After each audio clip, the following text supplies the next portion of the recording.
Hello, welcome to the December 3rd, 2024 Club Cubase livestream. My name is Greg Undo and I'm the host of the livestream today.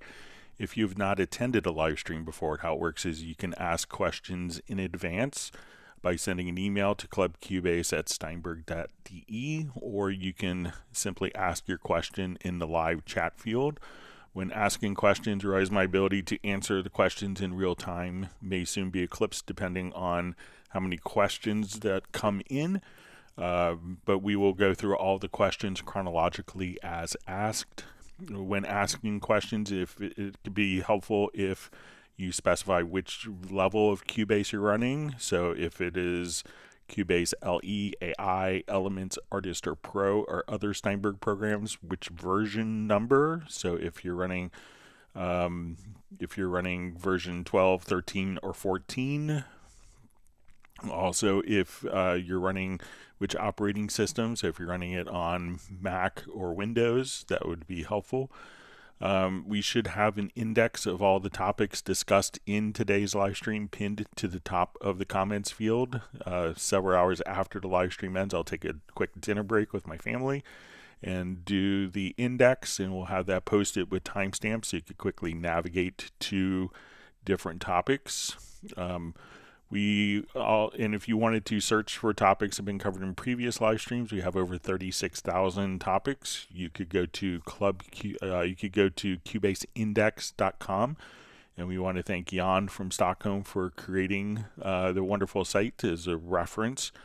So you could just search for different topics there. We also have two people that serve as moderators. We have Jazz Dude and Agent K. So they're not Steinberg employees. They just do it out of the goodness of their hearts to make it a better community experience. So we'll give special thanks to them. We'll also give a special extra kudos to Jazz Dude for his work with the unofficial Cubase Nation Discord, which is a wonderful resource of information for the Steinberg community. So links to different tutorials and articles is really helpful. So once again, my name is Greg Undo. I work for Yamaha Corporation of America. I primarily focus on Steinberg. Products, and I'm presenting from just outside of, in the United States, just outside of Washington, D.C. in Alexandria, Virginia. And if you're watching this live stream, make sure that you introduce yourself and tell us where you're from. And with that, we will go ahead and begin. I'll clear my throat before we get started. All right, so we have Stefan checking in from Sweden. Great to see you. Always fantastic to see Jazz Dude, this perfect attendance record. We have Uno Memento, longtime Cubase user, has been running Cubase longer than myself, from Finland, checking in. We have Roland Stuff checking in from a chilly Sussex on the south coast of England. Thanks for joining us.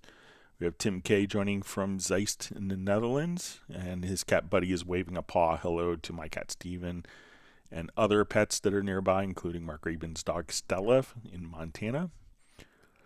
All right, we see Tim Weinheimer from Mission Viejo. We have Alan checking in from Scotland. Thanks for joining us again today.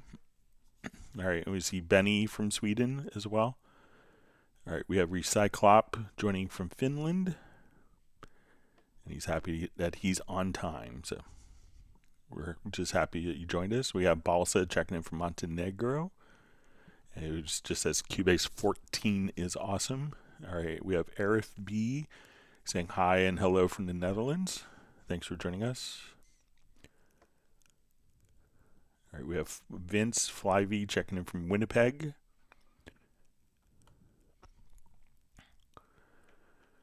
All right, so Joss Halen asked how to edit the drum track of a MIDI file if you have not the correct drum map. So you could, if you need to, a lot of times when we come over, let's say if we have I'll just add a quick drum instrument here just so we could see. So we'll add a groove agent track here.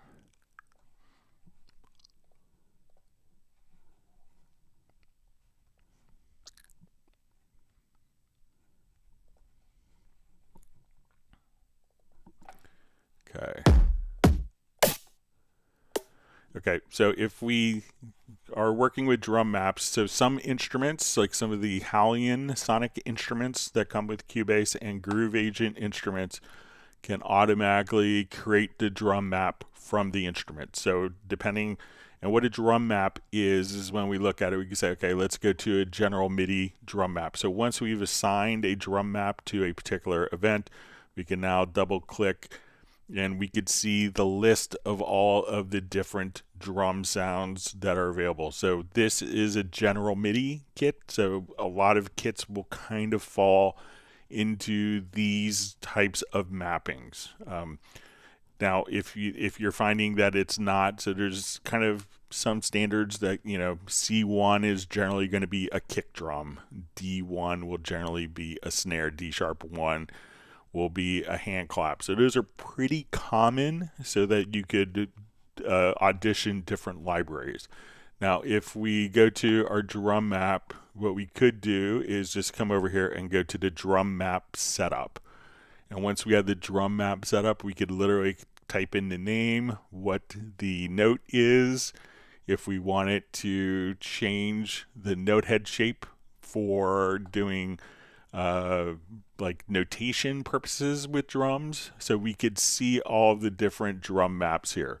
So you could make a drum map manually, and you know, once we come over here, just simply save the drum map, and then you could load up your particular drum maps. So if you go to your drum map setup, you could do that. So, but probably like 80-85% of the time, if you start off with a general MIDI map, that will work for most instruments. But let's say I have my my color fast preset here inside of Groove Agent, and this is one of the kits that comes with Cubase. So we come over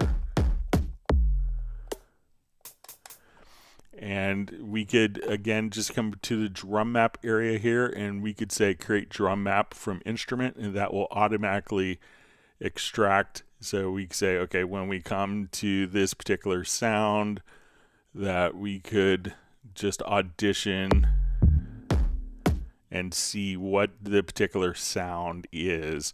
So the sound is automatically extracted from Groove Agent. So not many other drum machines don't have that capability. You can do it as part of the VST3 spec, but a lot of them don't offer that. So, but if you need to, if you find that the GM map isn't working or using another device, there could be drum maps that are available to download online. But again, we could just choose to come over and let's go to the drum map and go to the drum map setup, and then you could just kind of come over here, click on each sound and listen to it and type in your own description if needed. But generally, like a standard MIDI file may not have that information as part of the standard MIDI file.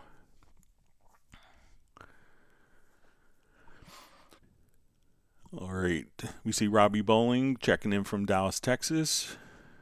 So we see Johnny Biz has no sale on Cubase 14, no buy, thank you. So, we just did a 50% off promotion in August and September. So but there are other programs that are on promotion now, including SpectralLayers, VST Live, Iconica, and the full version of Groove Agent.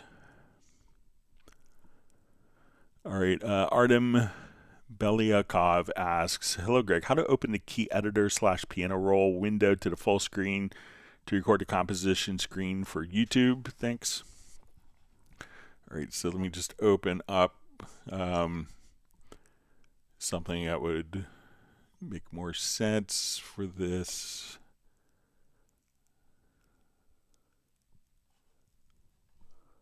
Let me see if I have project I was looking at. Let me just open up another one. All right, so let's say if I wanted to record for like a screen capture for YouTube, we could just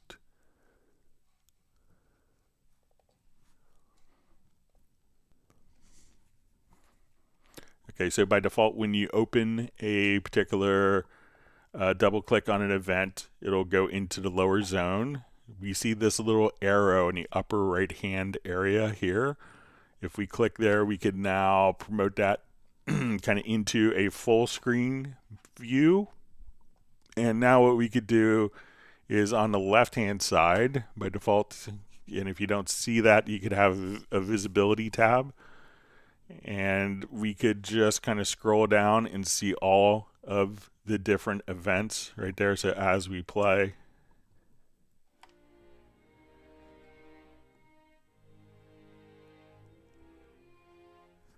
if we want to see this in notation,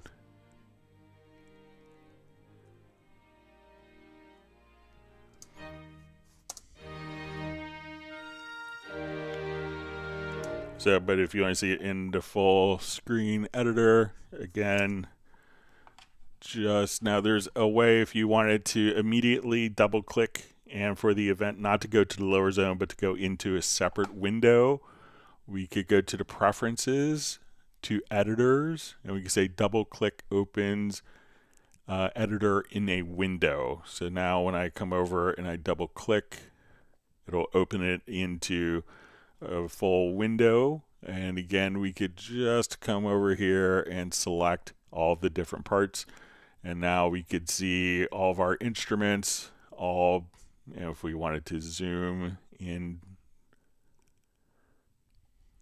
we could do something like that. So as we play,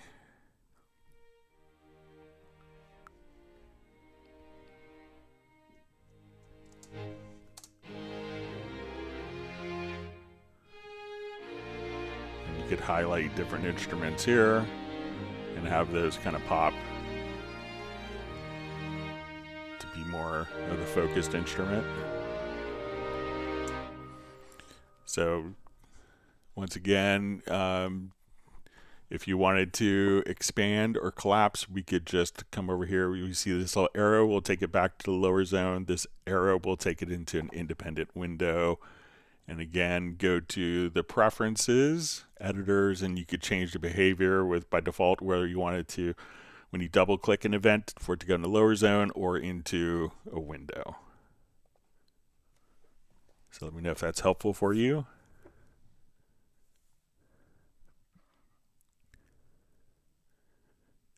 All right, wonderful to see Kerwin Young from Atlanta. Thanks for joining us.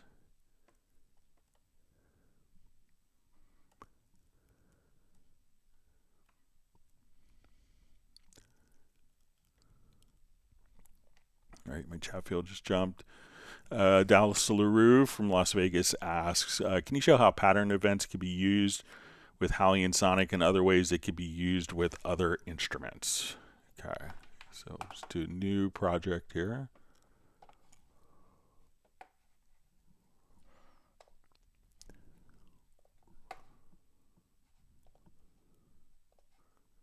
All right, so let's just load up a Hallian Sonic. And we'll just call this bass. And I'm going to go to my event type here, and instead of MIDI event, I'm going to just say let's do a pattern event. And I will hit, okay, let's add track. And let's find just a quick synth bass patch.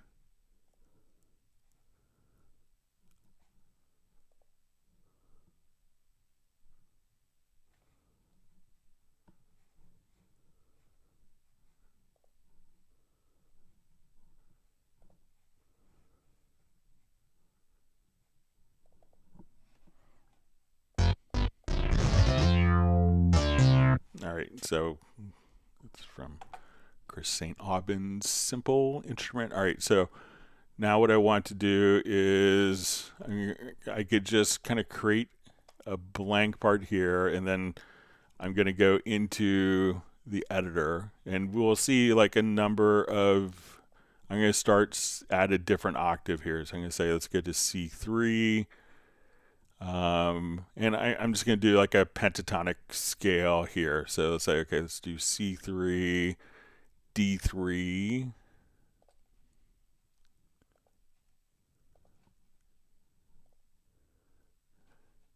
We'll do E3 here.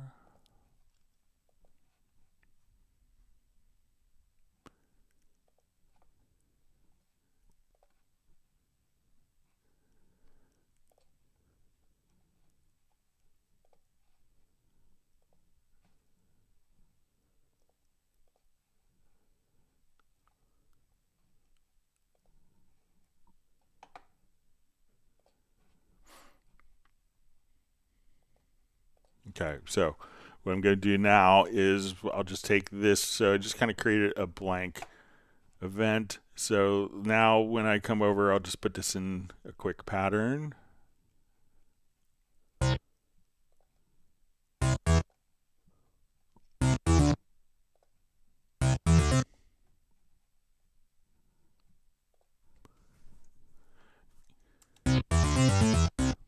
And I will come over here and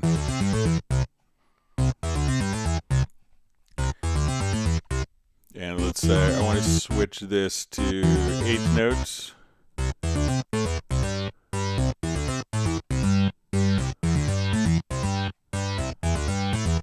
And let's make this one 32nd notes.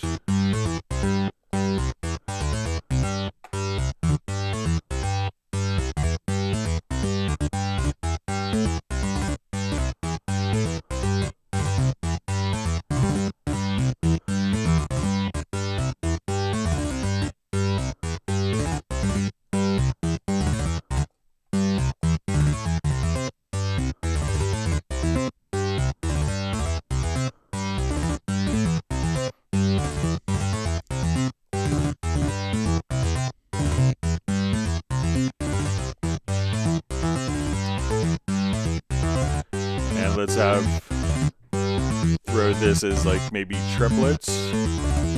So we'll do 8th note triplets. And let's say so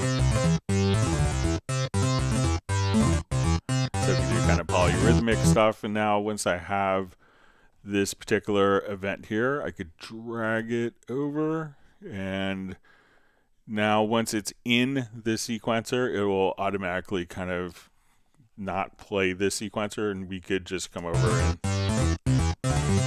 and I'll slow down the tempo.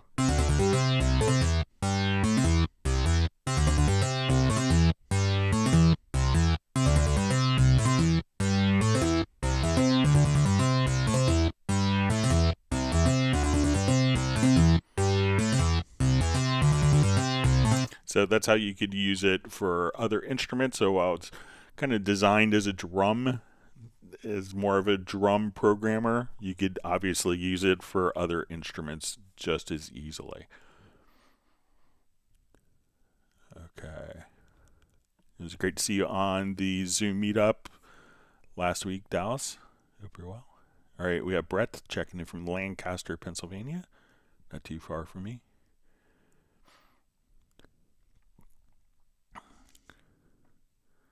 All right, we have David Griffiths checking in from Wales, UK, where it's beautiful weather there.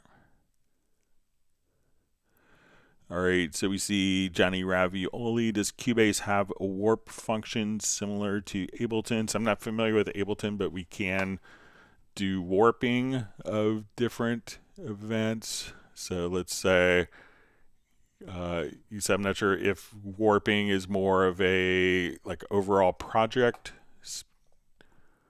where we could take an entire project and place all of the events into musical mode. And let's say as we play our project here, so there's kind of warping.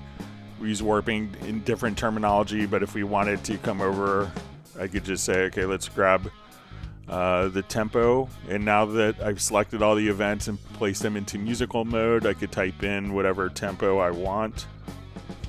So if I wanted to be 124 or 88 beats a minute, or to do gradual changes, we could do that. So let's say I want this to be 108, and now I wanted to have a drum loop fit within that. So let's come over to, let's find a quick drums. So we get Audition.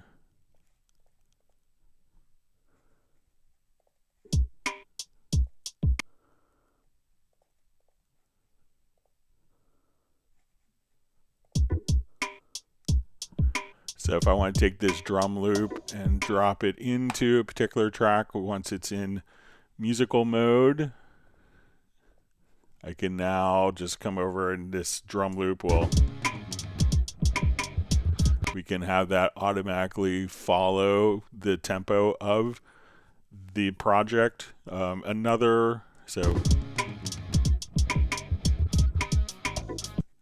something a little more straight here.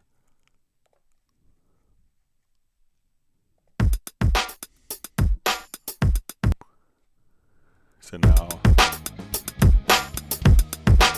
so this is warping, doing real-time warping to match the tempo. Now, if we wanted to warp events, like, so if we come over here, there's also free warping, where we could say, we'll come over to our warping tool here, and we could go into free warp. And what free warp is going to allow us to do, I'll just move this up top here so we can see it a little easier. But we could take like our hit points, and if we come over here, we could say, let's create warp markers. And as we zoom in, that we could just move the events and have it automatically snap to the grid if you wanted to. So let me know which one of those, or if it's something different of what they call warping than what we call warping. But you could, have all of the audio kind of warp to whatever tempo you want once it's in musical mode. So you could select the event here, make sure it's in musical mode, then it's going to follow whatever tempo you have set in the project.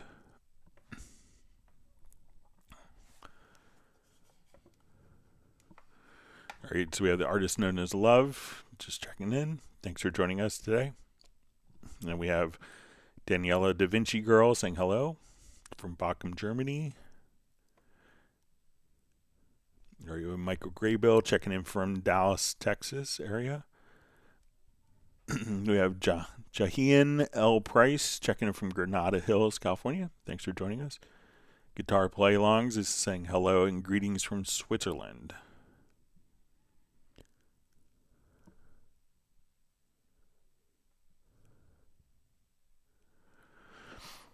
All right, so we have Alan asks, hi Greg, I could use Cubase 14, Windows 11 with many Steinberg VSTIs and various effects without any performance issues, but as soon as I load up NI Kontakt 8, I have many dropouts and performance issues.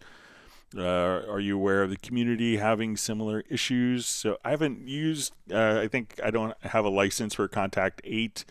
I was helping someone recently, and they couldn't get Kontakt 7 or 8 to work with their latest Mac OS. They're having all sorts of issues. I guess NI is working on it, but it is still a fairly new thing, so they may be ironing out some issues.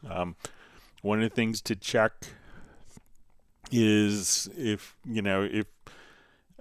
when you're running an instrument, kind of like a Hallian or Hallian Sonic, if you have the option, I think Kontakt has something similar, but how it can utilize multi-cores. So a lot of plugins may not have the ability to utilize multi-cores. Hallian Sonic do have that capability, so maybe if you could check to see if multi-core, if that's an option that you have checked, and maybe if anyone else that's running Kontakt 8 could share their experiences if they're running into something similar that Alan is.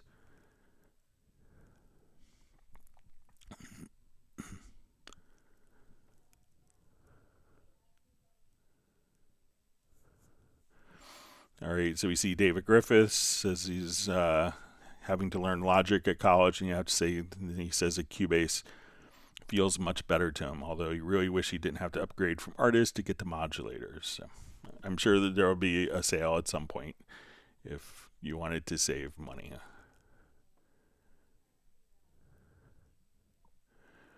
Let's see, Da Vinci Girl is using Cubase 12 and VST2 on Windows 7.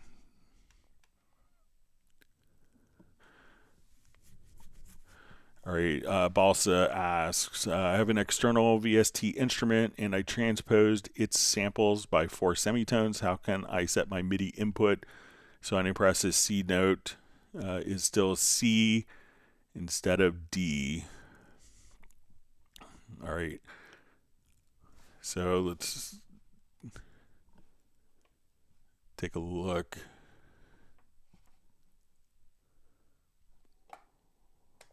All right, so let's say I will come over, we'll do new project here.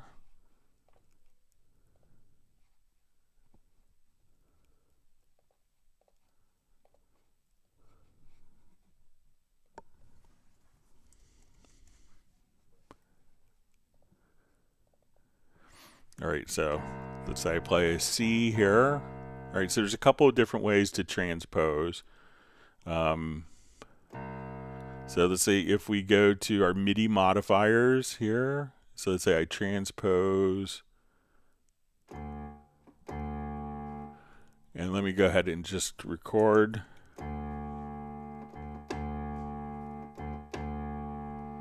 All right, so I'm playing a C, and we're hearing a D because I transposed it up a major second. And let's see what note is actually recorded, just to make sure. So a C note is recorded, but we see that when we go to the MIDI modifiers. So when we come over here, we'll just make this larger. So we can see I recorded a C, it's playing back as a D, because when we come over to our MIDI modifiers, we've transposed it up to. So we'll see that it's going to play back a C, and I'll transpose it up to.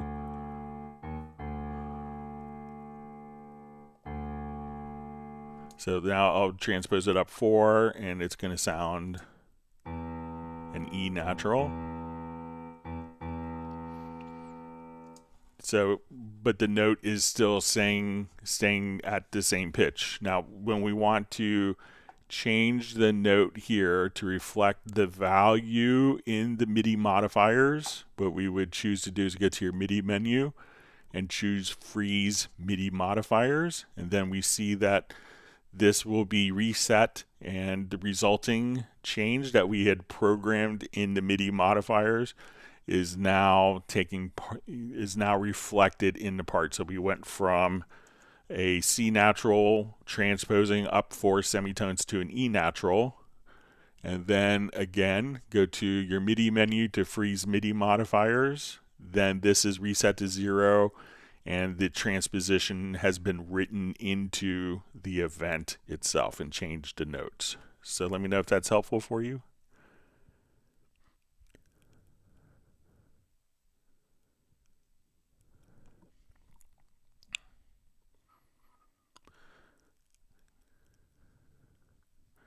All right, so Eric B asks, is there a way to create a keyboard shortcut to open the sampler control? If so, can you show it? Use Cubase 14 Pro. All right, so let's say we add a couple audio tracks. We add a sampler track.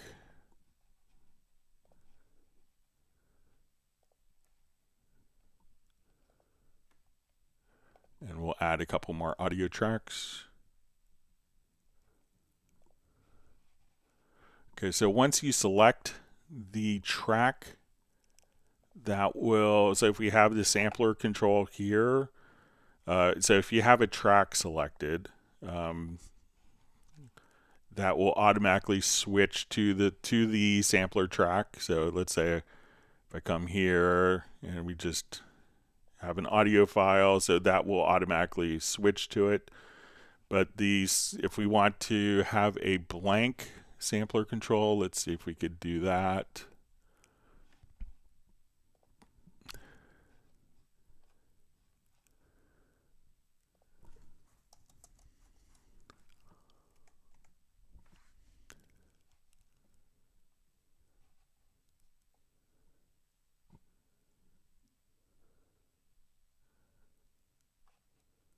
Let's see if this.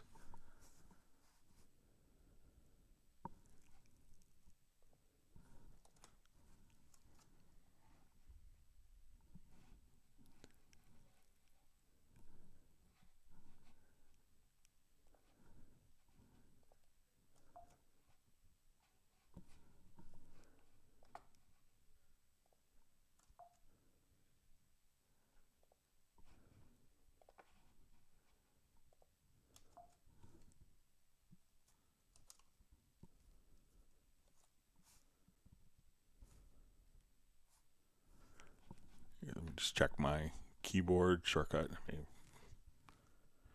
put a wrong key in.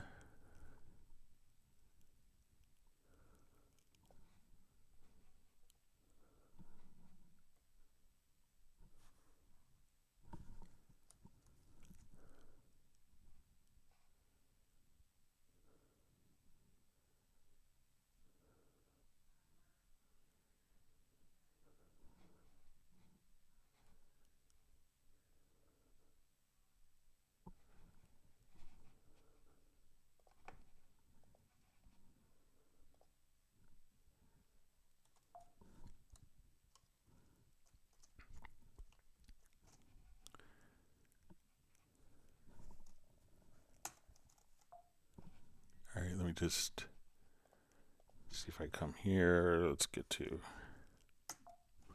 All right, let me look for another approach for that. That doesn't seem to be working.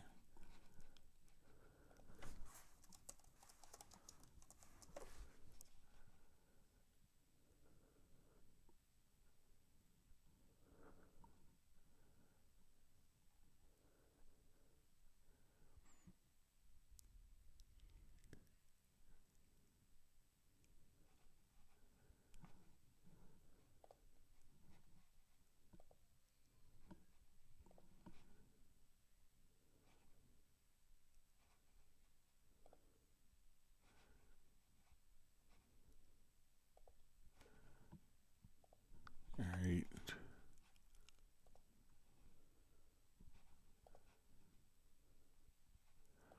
So if we have the sampler track, I think if we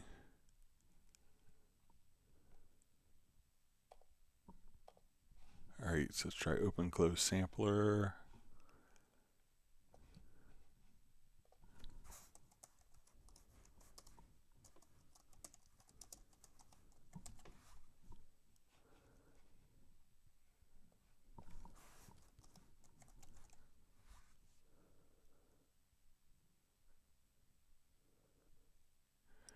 Yeah, I don't see a kind of a keyboard shortcut. I can see where we could add it. We could create a sampler track.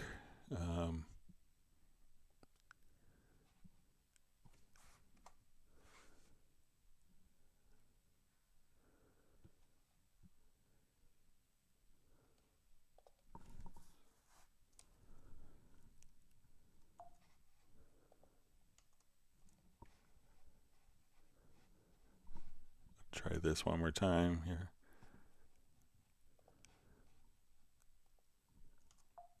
Yeah, so I don't see a keyboard shortcut for that, but if you just kind of click right here on that,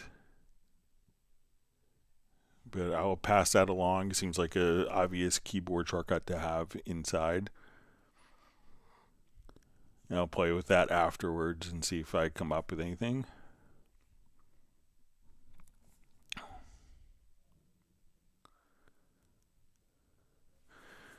Okay. All right, so we have Martin checking in from Germany.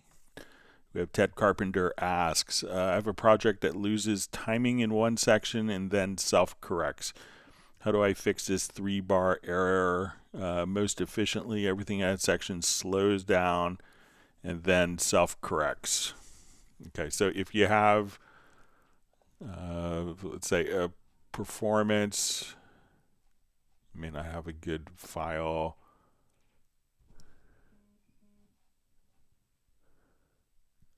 Let me see if I could recreate one that kind of slows down in the middle here.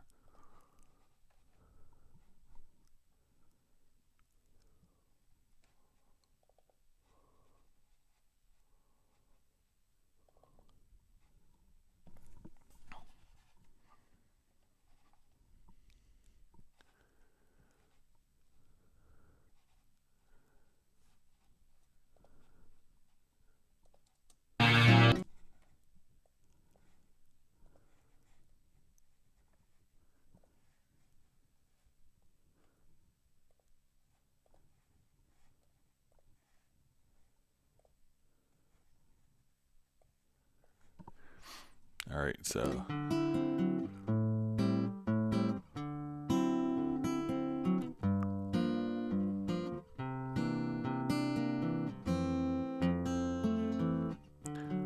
let's say I have like a guitar performance, something like this, and we could do the same process for multiple tracks. So let's say I'll do it. Let's listen to this.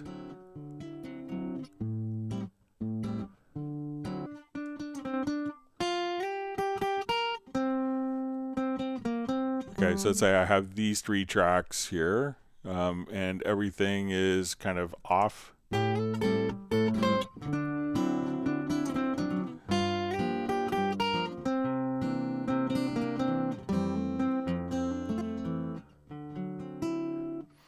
So if you wanted to do this like for multiple tracks, what you could do is just kind of come over and we could go to the free warp.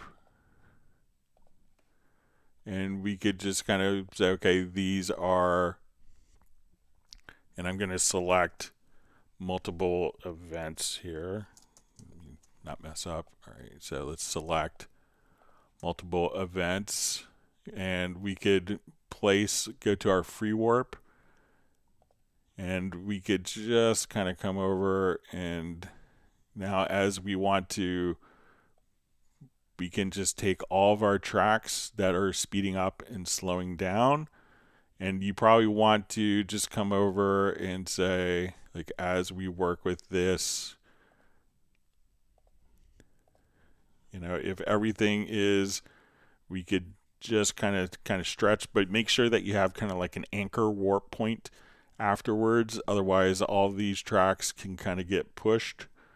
But if I want like this part and this part are okay, that I can now just kind of warp, and we could do this for multiple events.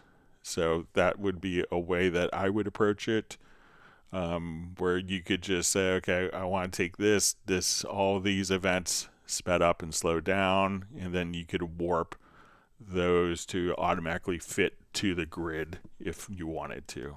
So try selecting the free warp tool. You can select the multiple events. You could drop warp markers in and then move those 3 measures and slide them until they're in time.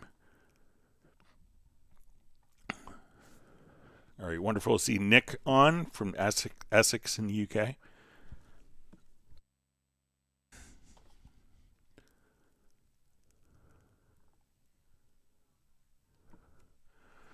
All right, Costas asks, I like the sounds of the Digitone 2. Do you think it's worth it? Can I obtain similar FM sounds with other VSTs or within Cubase?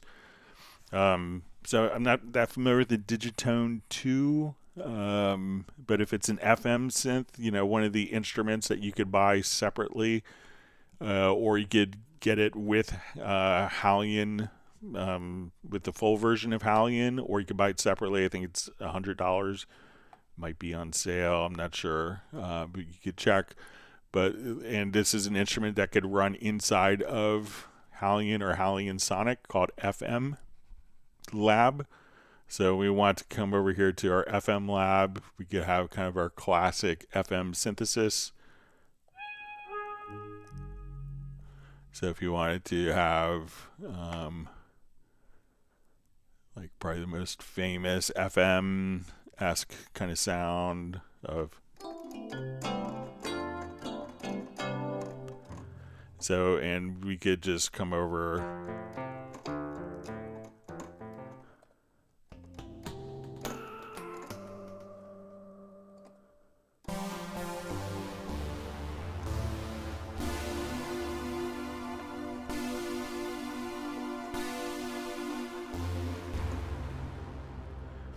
So you could just kind of, now if it will, I'm not sure if the Digitone 2, if it's a Yamaha piece, but one of the cool things that you can do with FM Lab is you could actually import like sysx data from like the original DX7s and have those automatically. But if you want it to have kind of classic FM synthesis sound,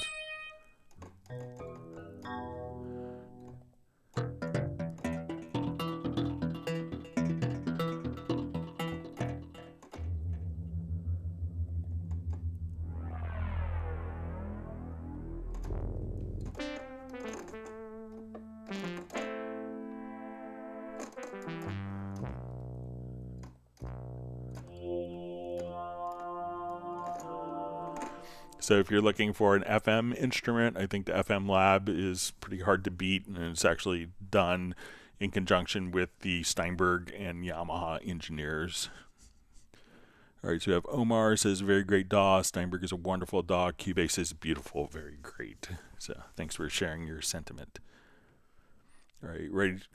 Always fabulous to see Jan from Cubase Index on. All right, so we have Ubakun saying hello. Thanks for joining us again.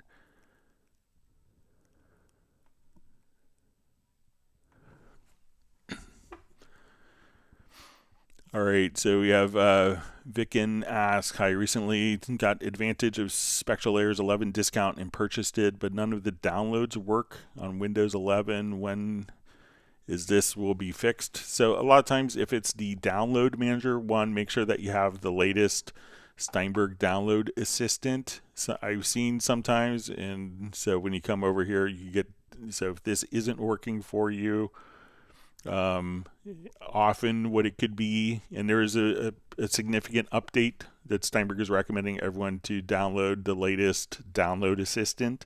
So I'll reiterate that. So if it's not working here, this is often could be blocked by like antivirus software. But let's see if we go, we'll go to steinberg.net and see. Sometimes we could download directly from the website as well. We'll see if it's available.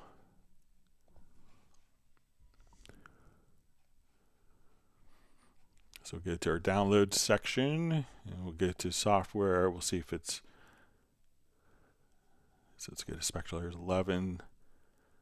And you could download it directly from the website if it's the Steinberg download assistant isn't working for you.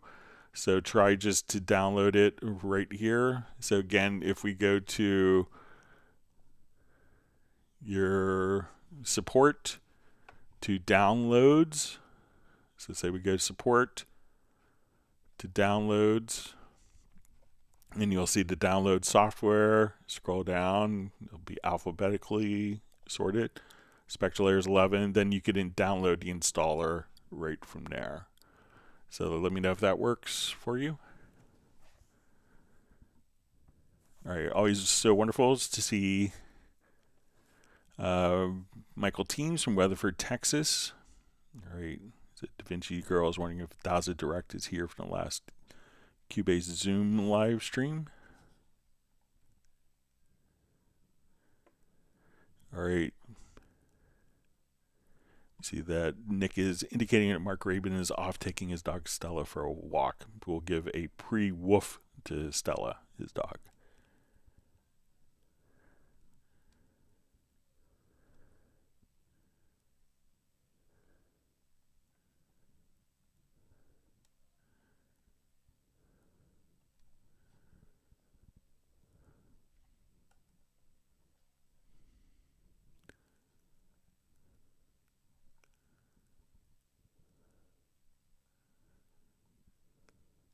All right, so let me just, my chat field jumped. Let me just find.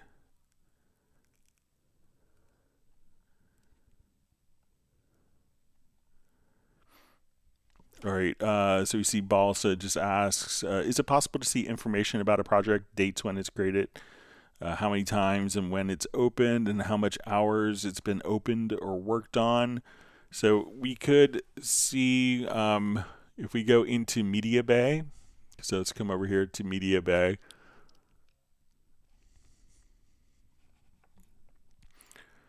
And we go to, let's come over here to Documents. We'll look for Projects.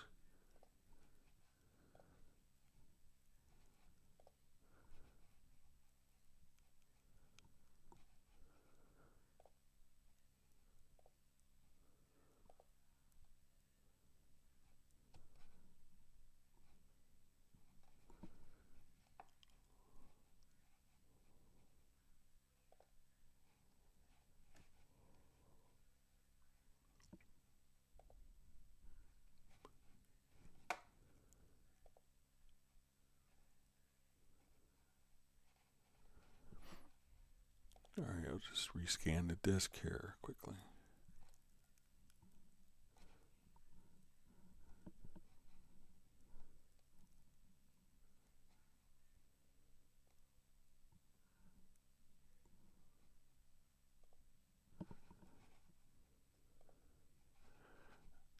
But in the media bay, you should be able to see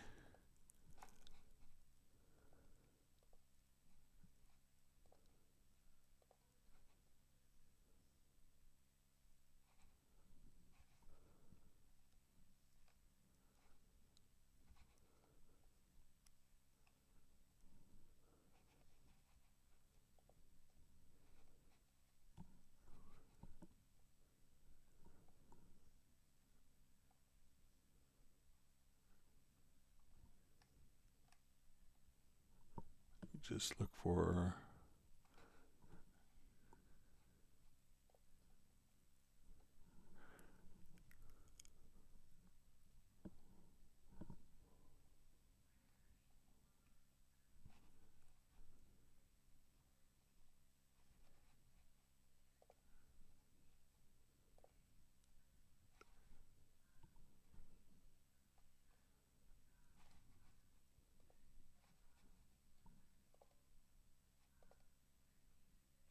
okay, so here we could see kind of the project files. So here we can see the date modified and when that was created. So we could also, so as soon as we come over here, we have some other functions that we could see. So we could see, like if we wanted to also see, let's see, we should be able to say for media, we could say date created, date modified. So we could view that in Media Bay. As far as some of the other functions, so we can see when it was created, when it's been modified in Media Bay. But we can't really determine when it's open. And if you want to figure out how many hours it's been opened or worked on, I think there's a free plugin by Hoffa, H-O-F-A, which you could just put in your master bus or the control room that will have a timer for the project, but there's nothing built into Cubase, but there is a free plugin that could show you how long that particular project has been open.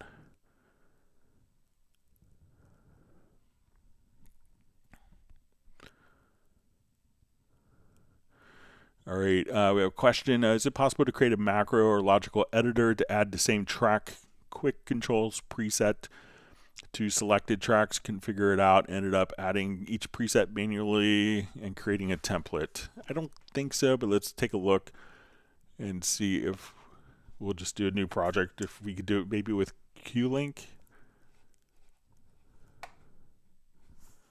All right, so we'll add a number of audio tracks. All right, I'll just take this into our full screen mixer, and let's come over here to quick control. So I want to select all of these tracks. We're going to enable Q-Link.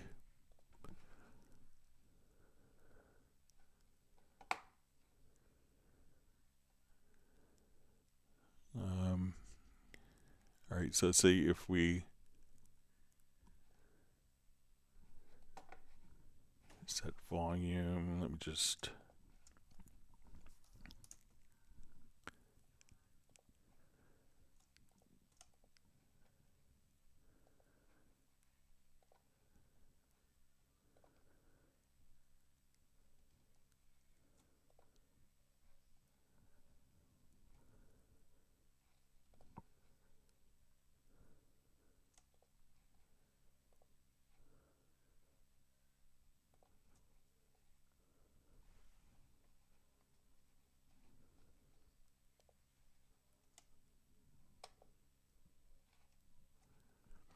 yes, it doesn't look like they are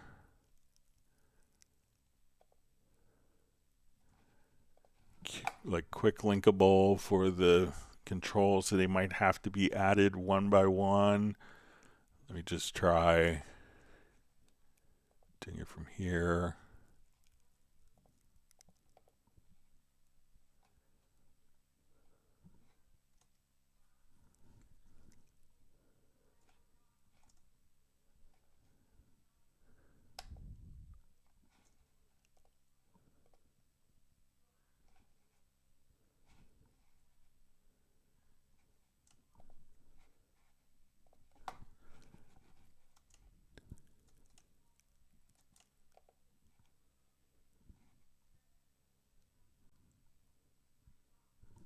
So I'm just gonna.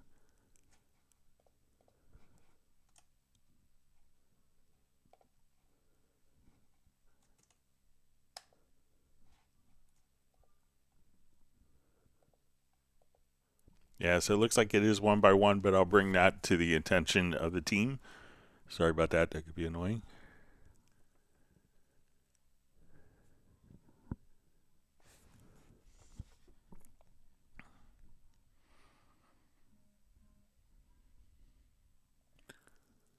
All right, so we have the Barry Lerve show. This is checking in from a cold, wet southwest France. It says, Greg, if a pattern is copied, say 4 times, does a randomize feature change each pattern?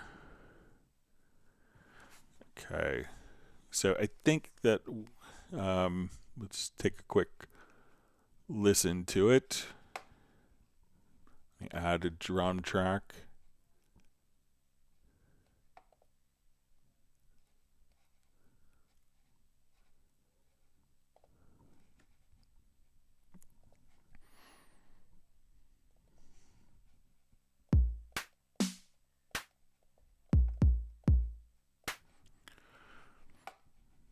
Okay, so let's just do like play probability here quickly. So let's get to the editor.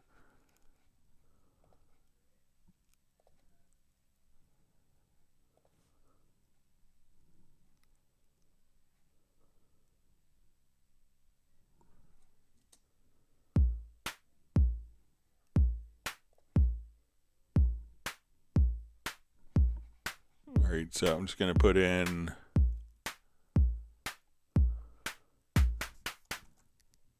sorry.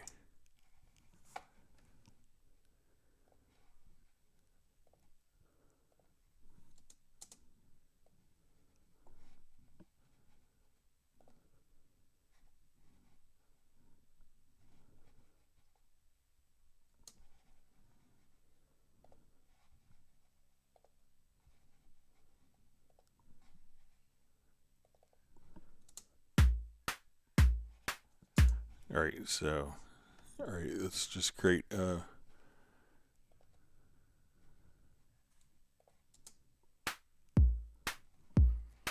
right, so just get my hi-hat here and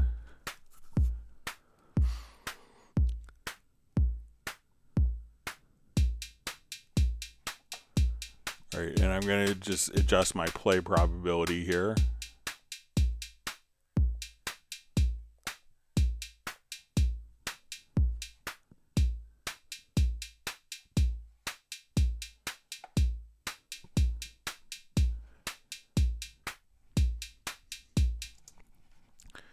Okay, so we have kind of our play probability here. So we can say that these hi-hats are going to play all of the time, and these will play back randomly.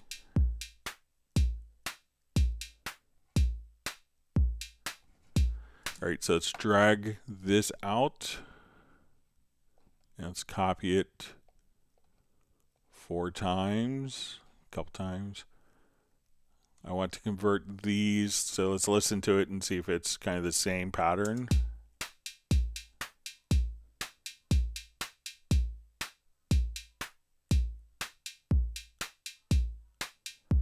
So that sounds different to me. There's slight variations there. So let's do just another thing. Let's say it claps on.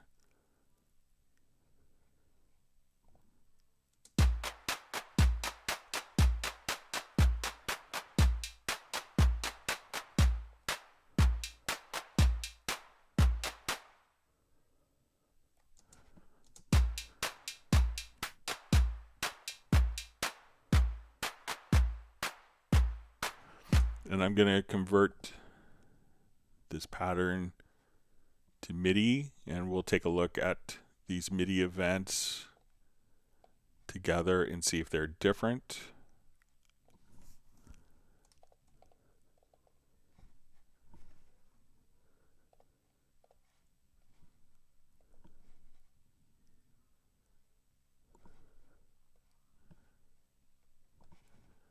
But So let's see if we do the random. We'll come over here. Let's see if the play probability. So what it's done for the randomness is it's transferred the play probability over to the particular events. So the events looks like the events show up in the same manner, but when we go back to the pattern editor, that it's the play probability that we're utilizing for the randomness, that play probability is being transferred over and apart. So that way it's carried over for you.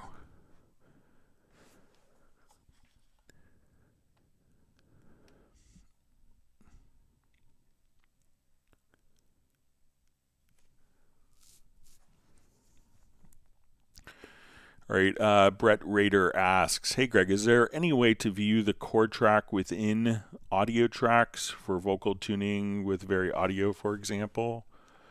All right, so let's take a look. I think we could utilize a scale assistant. So let's come over and say,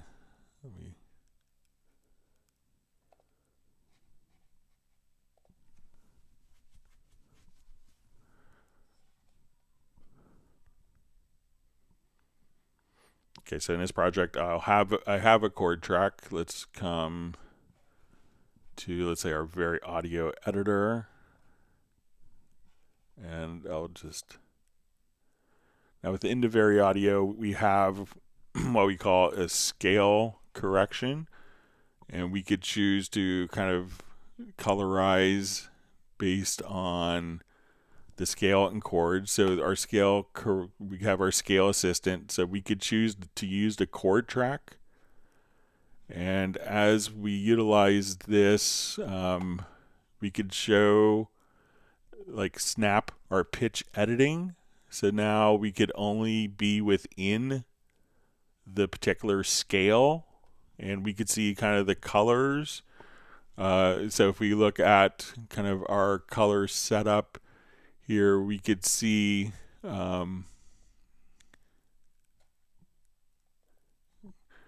that, you know, these notes can be within the key or within the chord. So as we kind of look at it,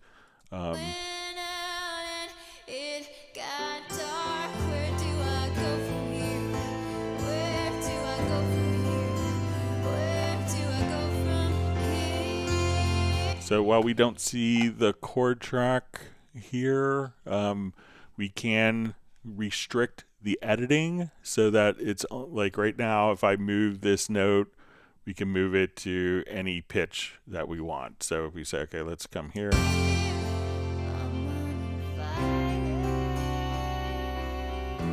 So maybe we wouldn't want that as our normal pitch. But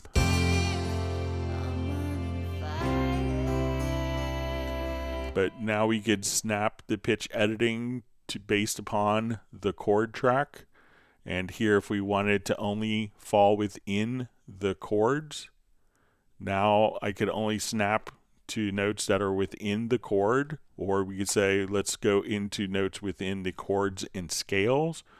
So I could still have it in key, but not necessarily in the chord. So all of your, while you may not see the chord track, all of the edits can respond to, you know, based upon the chord track. So go to the scale assistant here, choose the chord track, and then you could choose to snap the editing so that it only is utilizing notes from the chords and scale that was determined from the chord track, or if you want it to be free, so where it could go to any pitch.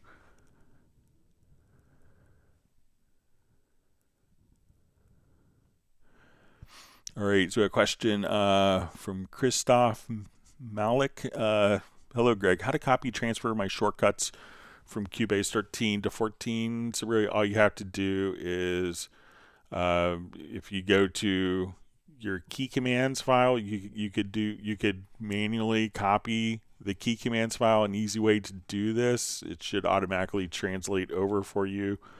But you could also just go into Cubase 13 and export a profile. So we could export a profile and go into Cubase 14 and import that profile. And that would include your macros, different user presets that you've created, and your key commands. So go over into your edit menu in Cubase 13, go to your profile manager, export the key commands in the profile, and import it into Cubase 14. And there's also, you could copy it from within the preferences folder and as well manually.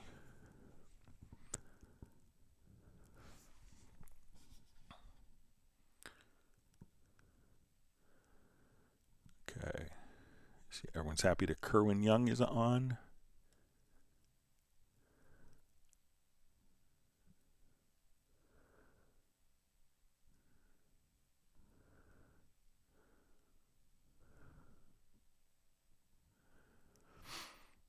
All right, so we see Stuart just says, why can't you easily change the pitch in the parameter lane? That just makes sense.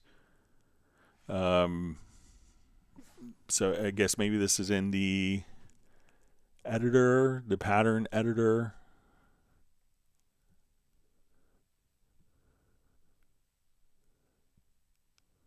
All right. I think this may be where this is. Sorry, sometimes when I get to questions, it's 20 minutes or so after.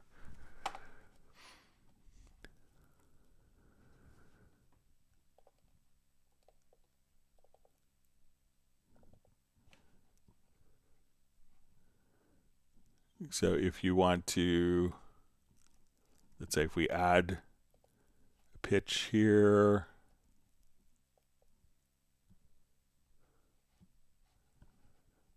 so let me know if this is where you want to change the pitch. So yeah, it's so as you're working with different drum sounds, it will add it, chromatically, based upon the previous pitch. But I could pass that along as feedback. But you could, for a lot of times, it's going to be automatically created from the drum machine, so you may not need to change the pitch as much.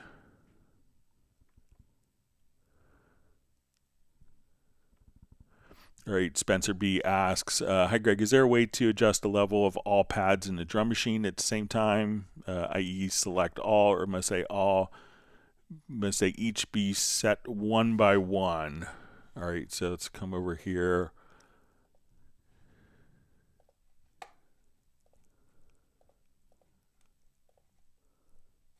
I'll just random.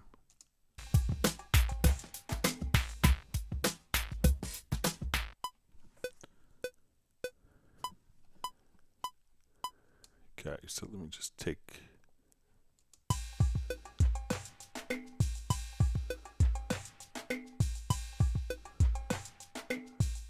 All right, so let's come over here.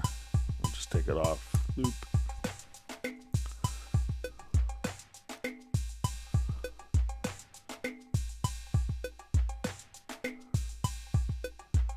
All right, so let's see if we come over.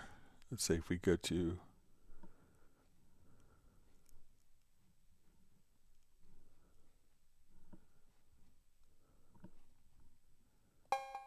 All right, I mean, so one of the things that you could do is all right, it's like, let's say if we want to do everything at once is, when we go to the track, is we could just adjust the volume right here in the mixer, and that could be for each channel globally. So, but if you wanted to tweak the balance between the different ones, we come over here. But let's see if there's a way of doing this. Yeah, so I think let's see if we go to the group section. I don't think it's going to be there as well. But, but just on the track itself, you could you know, just adjust right there. And if you wanted to adjust the balance between each individual drum,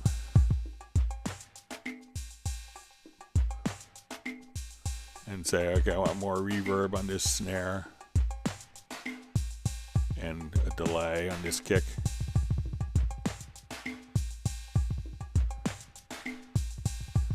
But, you know, for the whole drum machine, you could just select the channel right here, the fader, and adjust the volume just there.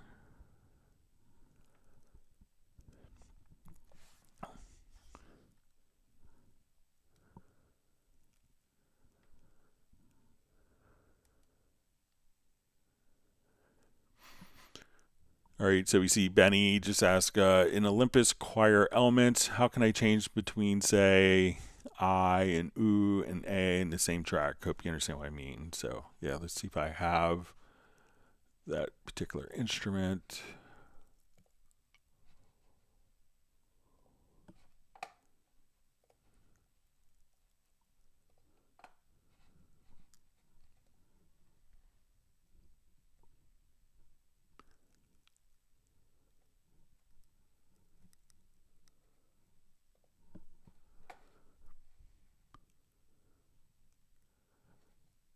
Okay, so let's say we have a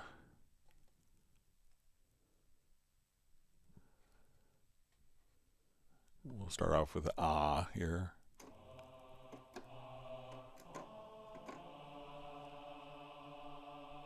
All right, so I think that if we come over here, we could switch between two different sounds. So let's say I want to go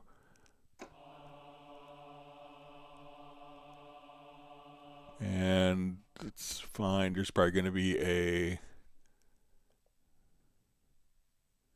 method to switch between these.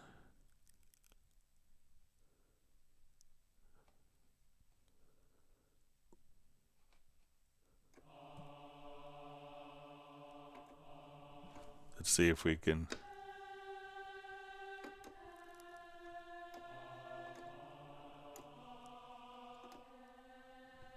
Okay, so we have a split here.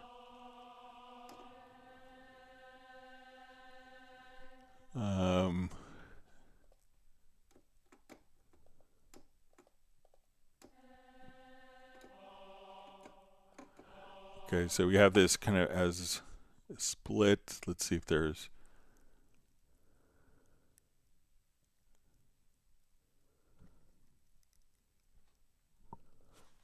Get to a different preset, let's say.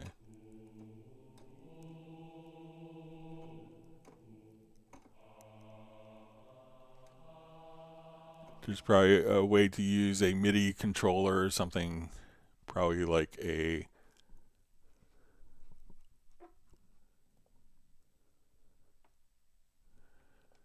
all right, so say we have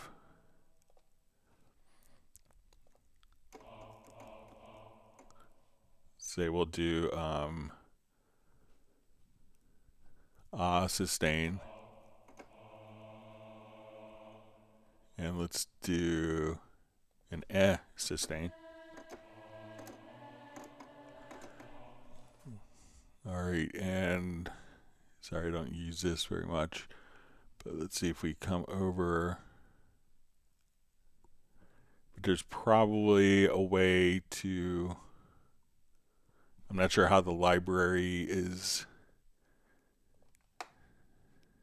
designed. I haven't worked with this because it's done by Sound Iron, but there's probably a way to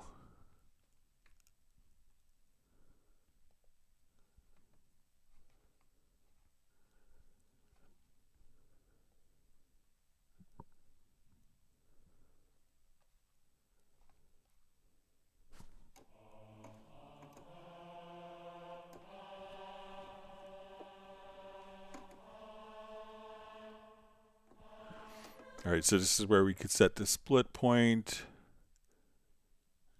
We could adjust the vibrato and the legato. sound. So it looks like we could, I'm not sure if the instrument itself allows you to do that, to kind of have different key switches. Let's see. If I come over and let's import the key switches and see if it shows up in the expression map.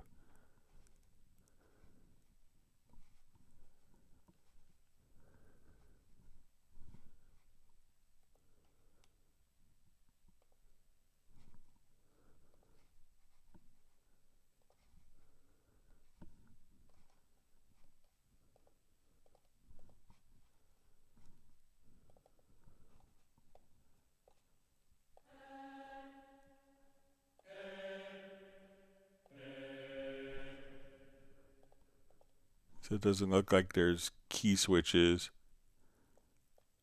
that are set up to do that. So the instrument may not be designed to do that, but I could play around with it and have a better answer for Friday, just to check. All right, wonderful to see Dwight Cunningham checking in from the Bahamas. Thanks for joining us. Hope you're well. I see Michael Teams is doing virtual ice cream distribution. We have Kapali checking in from Germany. Michael Teams wants people to smash the like button. All right, and Kapali asks, is it possible to modulate a modulator? Somehow it didn't work for me. Okay, so let's come over.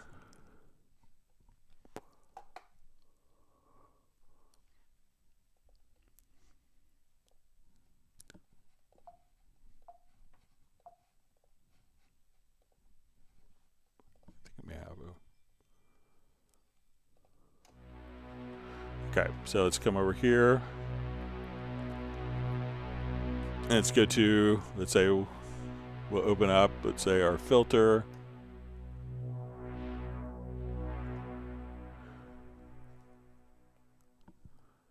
Okay, so now.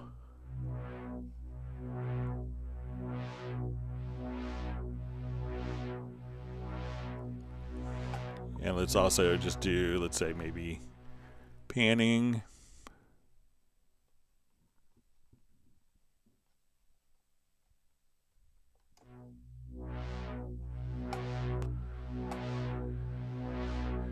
Okay, so now I want to add another modulator. So let's say I want to come over here to my LFO, and I want this to go. We'll make it very fast. And then when I click on Learn, I could grab this knob.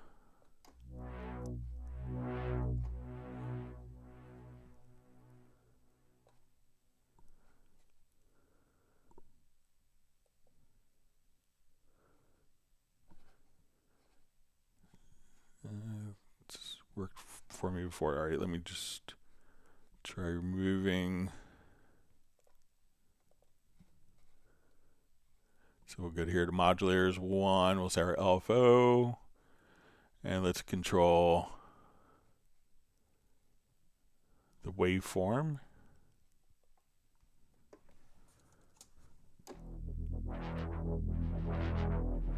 So now we're switching, randomizing the waveform. If we turn this off. So again, turn this on.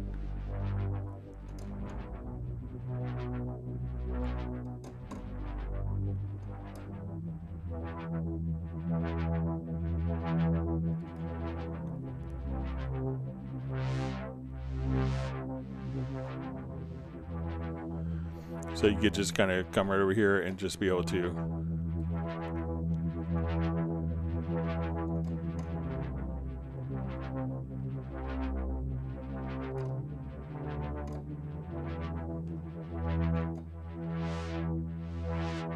turn it on.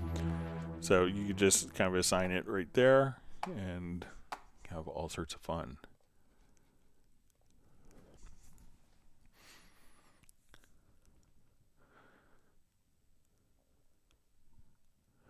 All right, Roland Stuff just says, hi Greg, having generated harmonies from a vocal track, the VariAudio adjustments won't stay. They fall back to their original positions in Pro 14. I can see chord track to uncheck to cure this. All right, so we'll show you the trick. I think it's going to be just within the chord. So let's come over.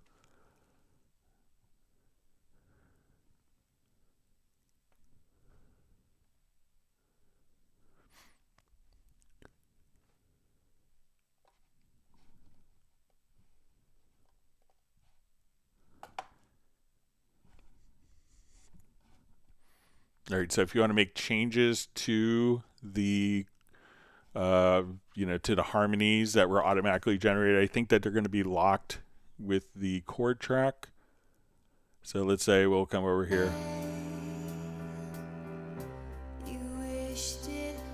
So we have our chord track here.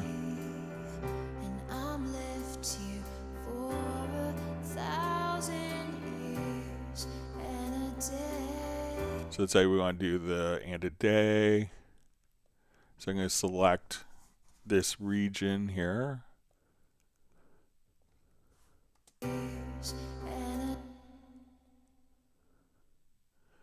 Okay, so now what I'm going to do, we have our chord track here. So, when you're doing automatic harmony generation, we'll generate, let's say, 2 harmony voices.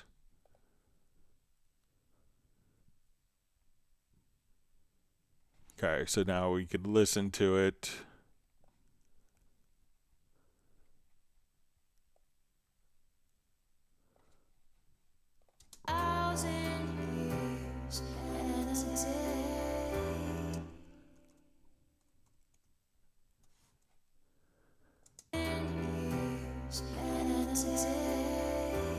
Right, so if we want to edit all these together, and we'll go into, let's say, our VariAudio. So when we go to edit these, we can go to, let's just go to the chord track first here. Okay, so I'm going to select this particular track. We go to chords. And we're going to say the voicings. Let's see, make sure I have the right.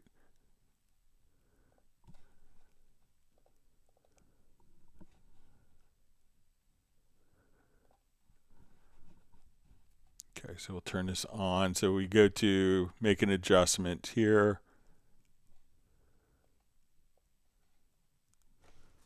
Make sure I'm in the right spot.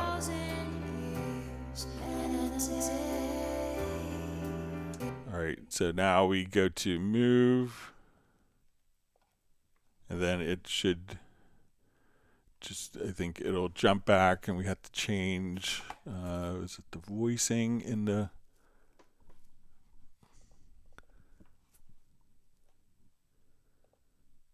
so switch the follow chord track to off.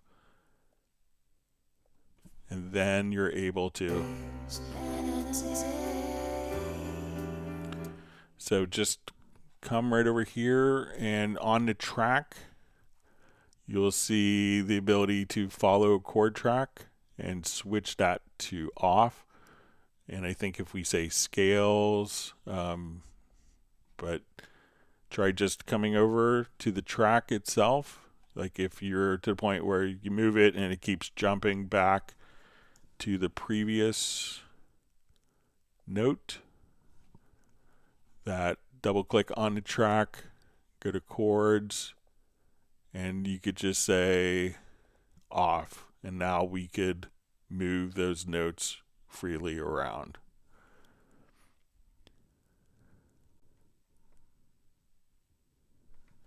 So again, just set the once you're here on the track, set the follow chord track to off once it's been generated. Then you should be all set. Let's see, Michael Teams is distributing his virtual ice cream. Let's see, Uno Memento is, there's light snow on the ground. It's -2 degrees Celsius.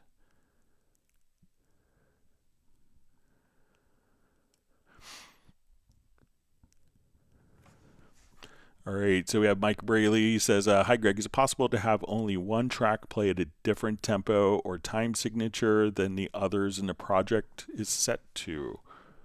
Yeah, so let's show you how we could do this. We'll do new project.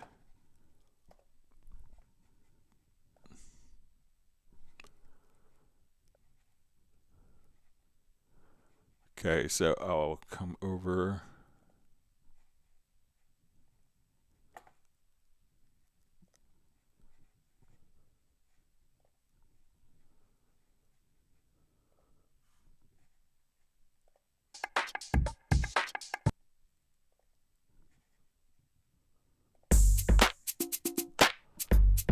All right, so say I want this to play. So I'm going to put this into musical mode, and I'll slow down my tempo here. Let's say 100.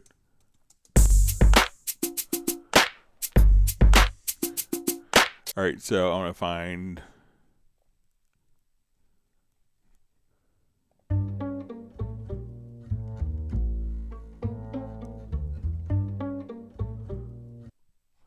All right, so listen to this, see if this makes any musical sense. All right.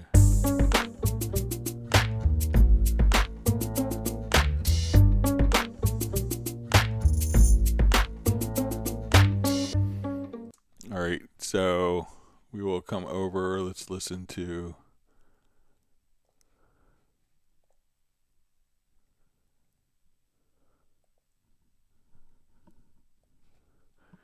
Okay, now let's add maybe like a quick percussion. And I want the percussion to play back at a different, at its original tempo. So let's say if I come and we have this audio play, I'm going to take it out of musical mode. And we can see that this is going to play back at its own independent tempo. So I'll slow down more. We'll listen to the percussion here.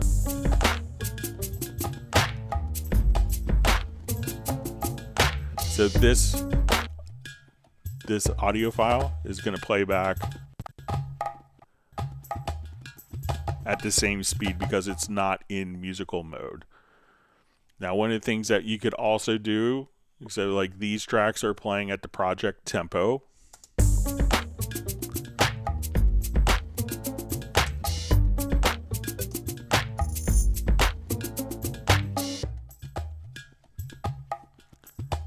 All right, so let me just come here. So let's say we listen to our metronome.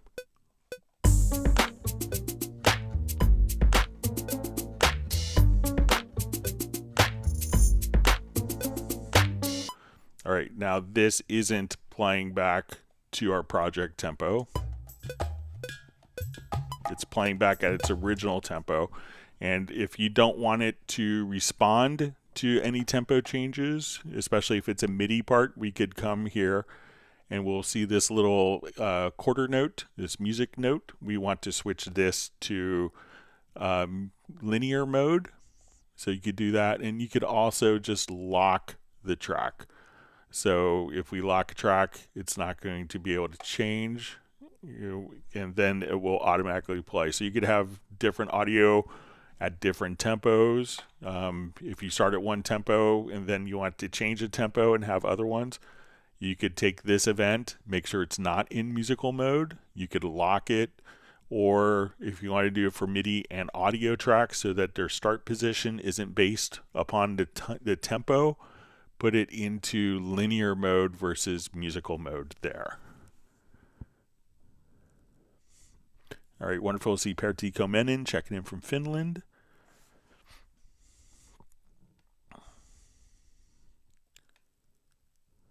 All right, we have Manfig checking in from California. Thanks for joining us.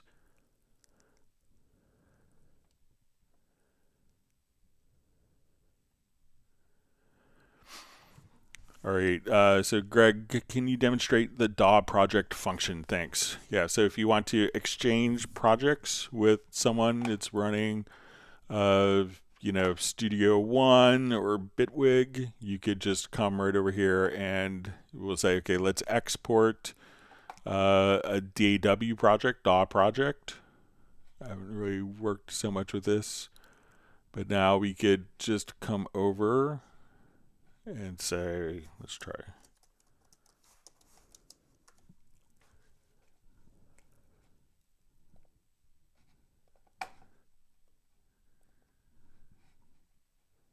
And let's try doing a quick new project. I haven't tested this yet.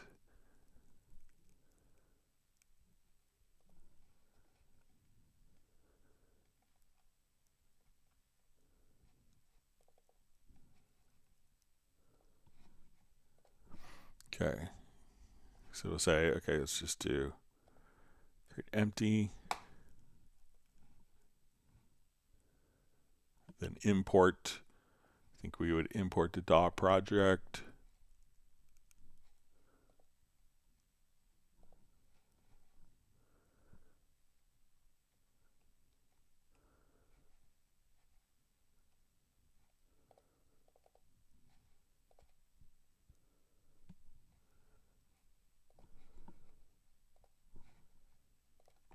Not sure if we have to define our project.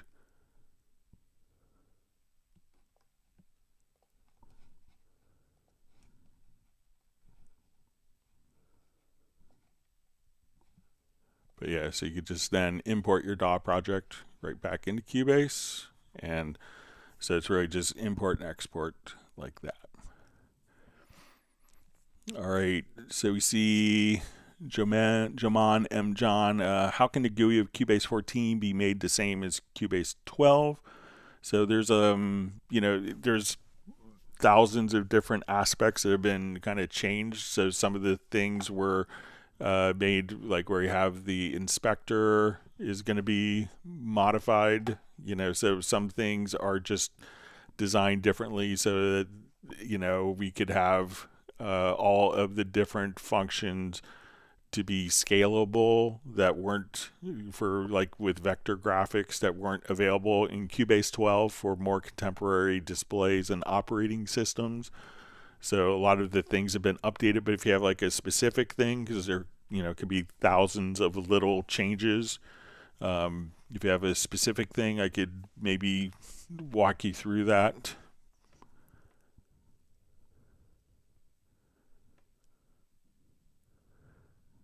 See, Brett Rader says, I believe sample editor is different from the sampler. Yeah, I was giving it a try.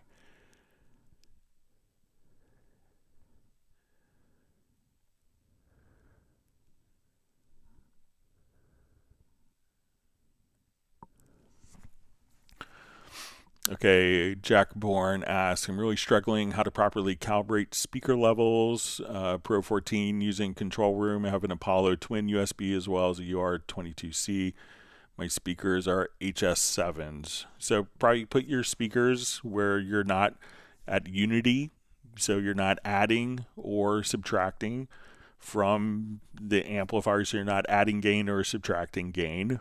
And then what I would do, if you have like a dB meter, so if, it's calibration can mean a lot of things for different people. So if it's calibrating frequencies or if you're just calibrating the levels, what you should do is get it to a known output level on either of the interfaces.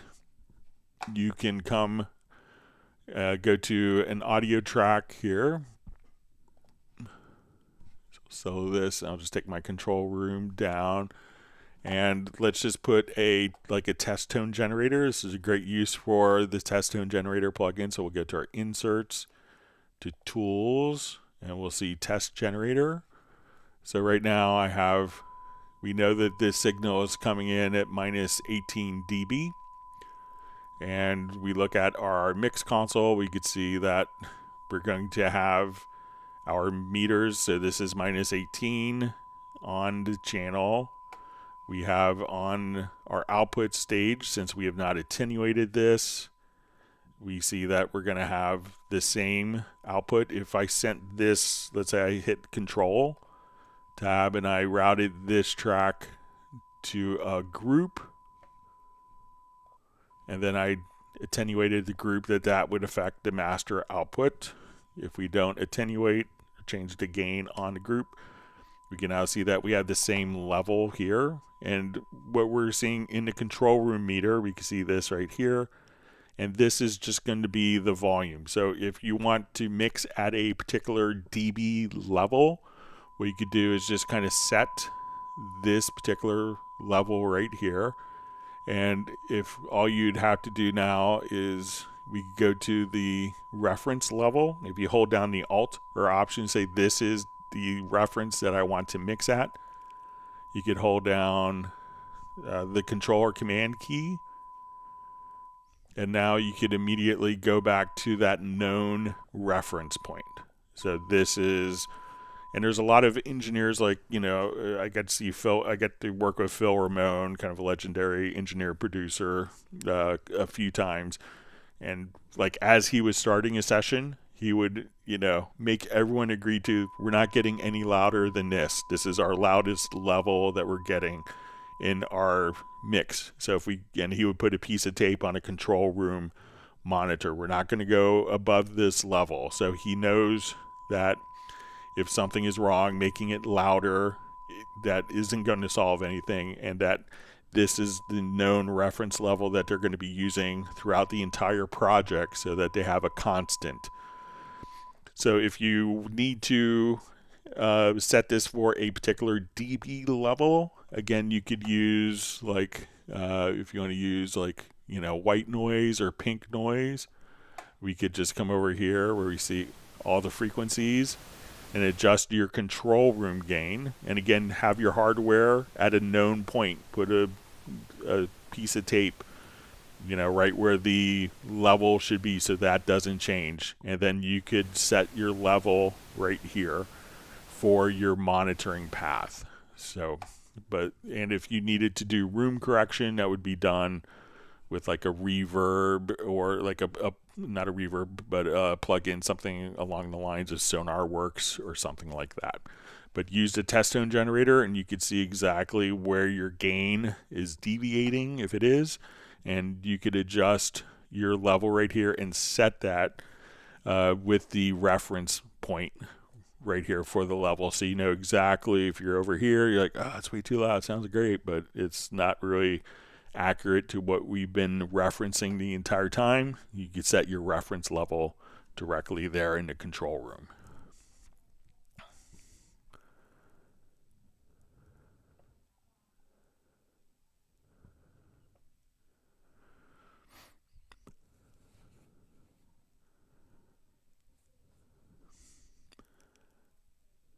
Okay. Great to see Randy from ProWash DFW back on. Hope you're recovering well from your surgery. Okay, we have a question. Is there any way to record into the pattern editor with some drum pads, for example? Then I could put my machine to rest.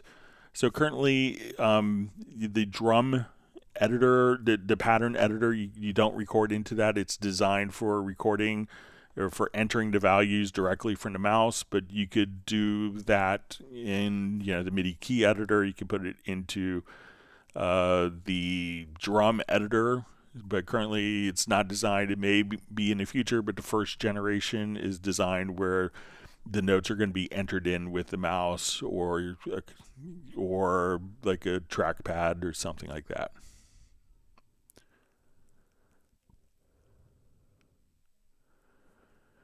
All right, so Balsa asks, do workspaces and project templates affect each other? Do they share settings that could be customized and could potentially overwrite each other? So sometimes if you have, you know, there's two different types of workspaces. So when you go to add a workspace, we could add global or project workspaces. So a global workspace will work in any project.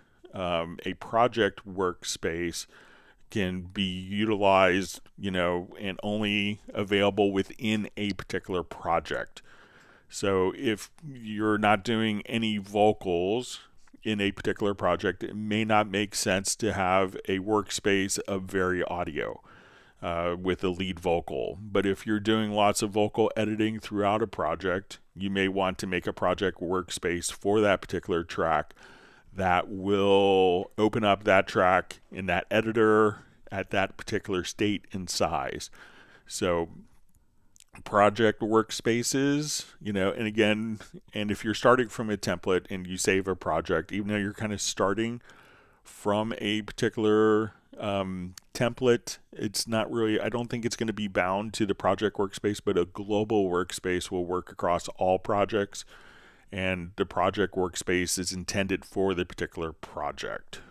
So they can interact if if you change a template and you don't have violins and you go to the string section, you may not see the violins, so that could affect the workspace if there's nothing for it to call up.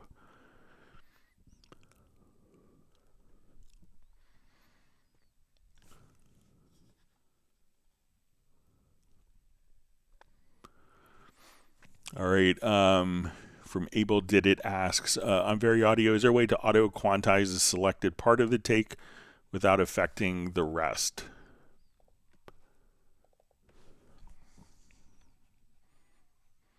So like most functions in Cubase, so let's say if we come over here to our VariAudio, if I just select, just those particular events, now we could adjust the intonation just on the selected events without affecting anything else.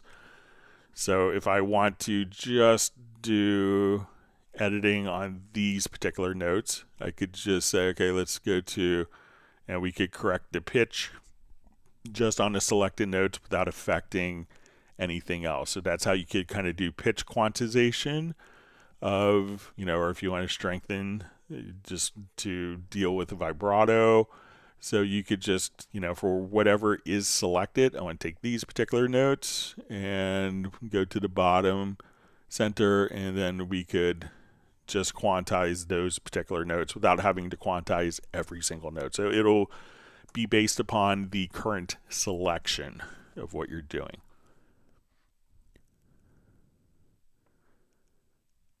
All right, wonderful to see Millard Brown from Frigid, Pennsylvania. He's hoping that everyone is well and had a nice week. All right, we have Leon checking in from Belgium. Thanks for joining us. All right, Tyler Moreau says, I'm new to Cubase.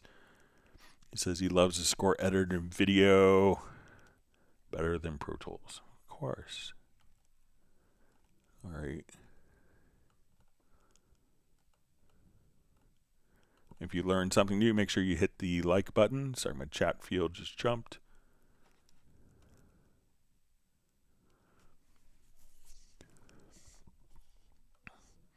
All right, and we have Razel Zamini checking in from Denmark. Thanks for joining us.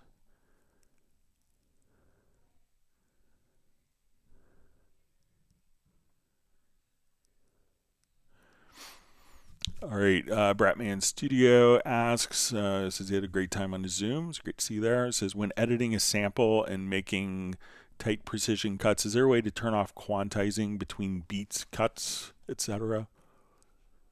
All right, so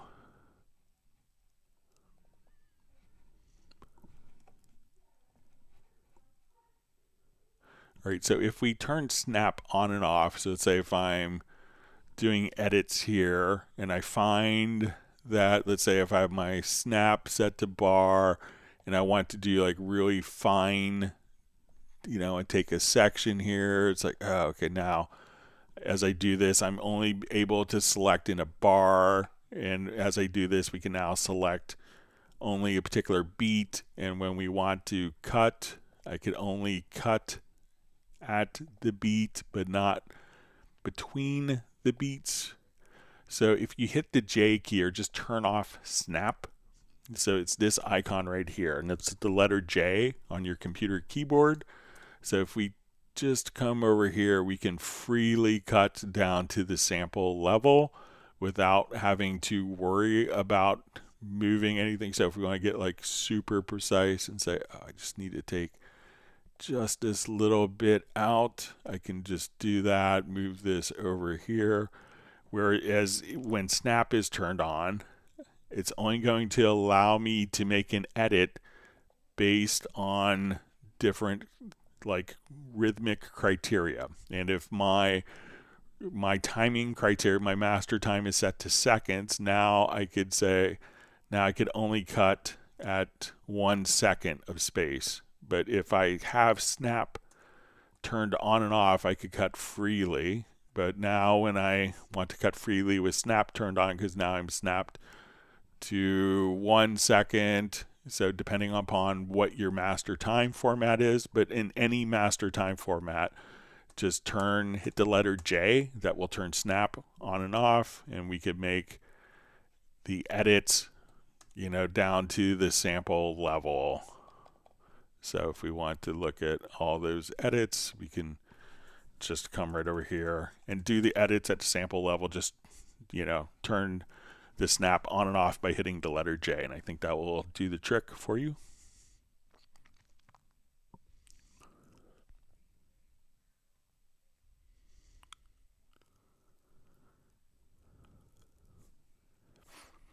All right. Cyclops saying hi to Perty. FlyV asks, what's the best way to keep the track you're creating on timing with the click and know what you're doing is on time?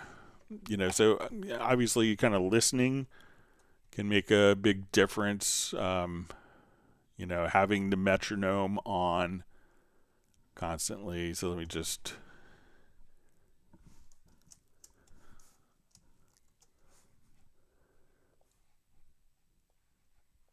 All right, so say,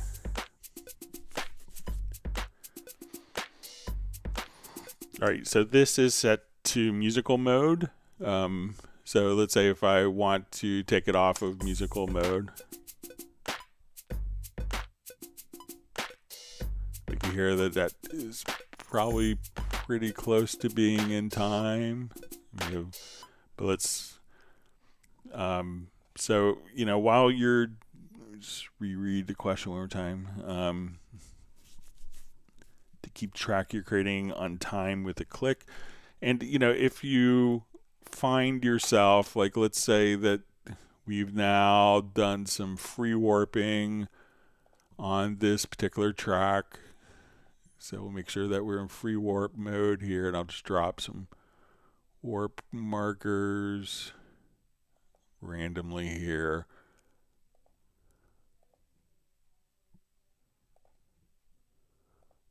And let's say I've moved different elements in time. And now we listen to it, and maybe it's going to be off.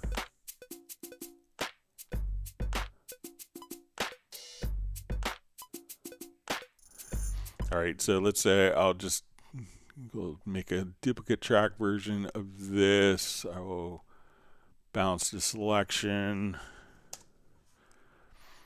All right, so now we have this, and this is off, and I want to quantize it. And, you know, if it's audio or MIDI, you know, you could always very easily just come over here and say, okay, if you're doing audio, just come to your warp, say, okay, I want to do 16th notes. And we could just choose to quantize the events. So now our 16th notes.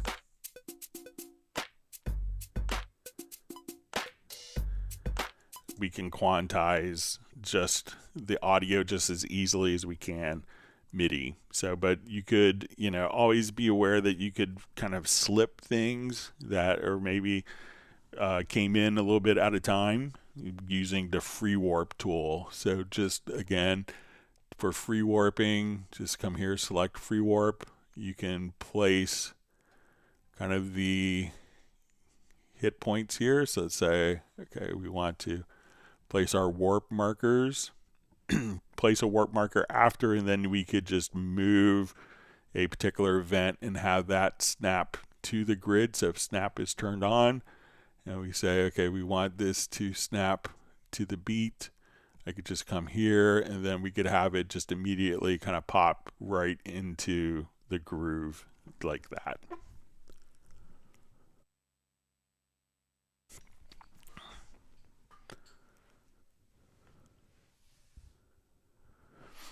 All right, so we see Balsa asks, is it possible to have routing visible in the track inspector just for the MIDI tracks and not for the audio tracks? Okay, so let's add a couple more audio tracks here.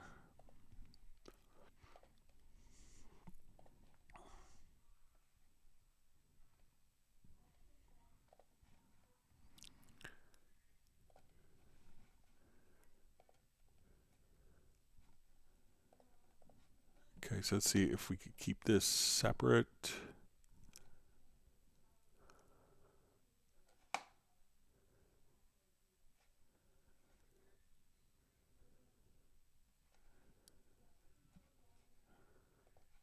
I think that these may be tied together, but let's... Yeah, it's going to be global for that. What you can do is, a lot of people, may choose to do routing here. So let's say the routing is, if we go, let's say we set up our sections here and we have routing at the top, is maybe like on the audio tracks that we could have, view this for the routing, and have this open. So this way we could choose to only see, but I think that this is going to be kind of global for MIDI and audio. So if you, but I don't think that there's a way to hide it. So I'll just try one more time. So let's say we go to our audio track and we hide the routing. Sorry, wrong one.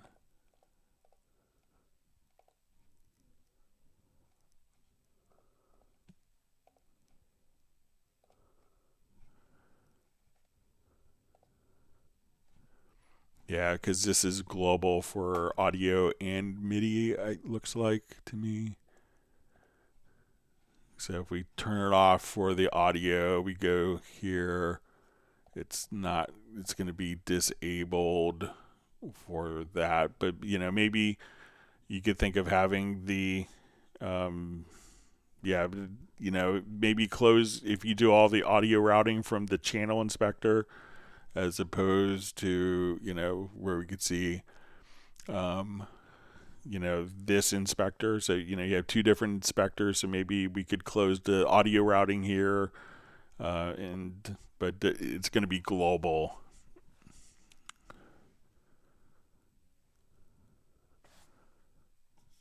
All right, we have Michael Marshall checking in from Somerset in the UK.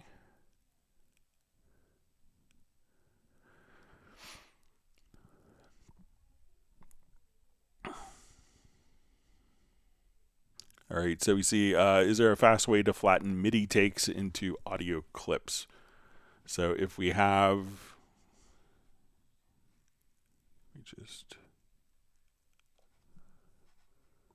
so like render in place is probably a great option for this. So you can say, okay, I want to come here, I want to take this part right here, the strings.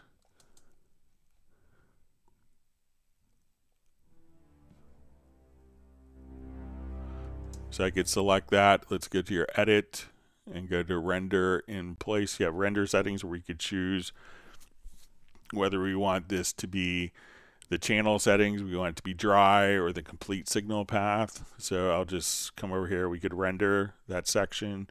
We could choose to mute. We could remove the parts if we want. And now it's just rendered as audio. So if we wanted to play that, we can just come over here. So you could just kind of play that particular section. So again, just select the track or the event, go to edit menu to render in place, and then we'll render, and it's automatically muted the MIDI so you don't have that doubled up as well.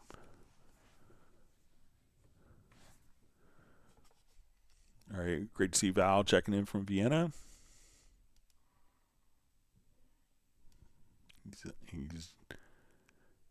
He's been on a Christmas market with bottomless punch. All right, wonderful to see JVI on, and Brian Sawyer from Beulahville, North Carolina. Soon to be Yuma, Arizona. All right.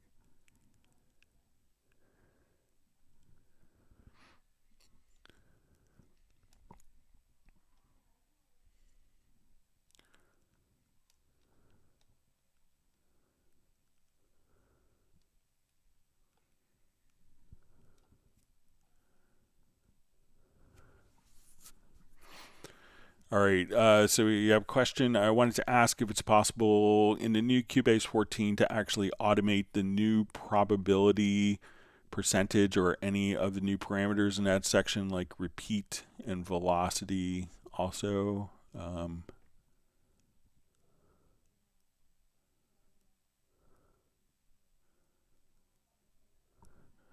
right, let me just reread the question to myself. Okay, so it says I want to ask if it's possible in new Cubase 14 to actually automate the new probability percentage or any of the new parameters in that section, like repeat and velocity also, meaning is it possible to further link an automation to those parameters so I could get the percentage of repeats, for example, to be automated? So once it's kind of drawn in, I would think that that's going to be automated. So let's say we'll come here.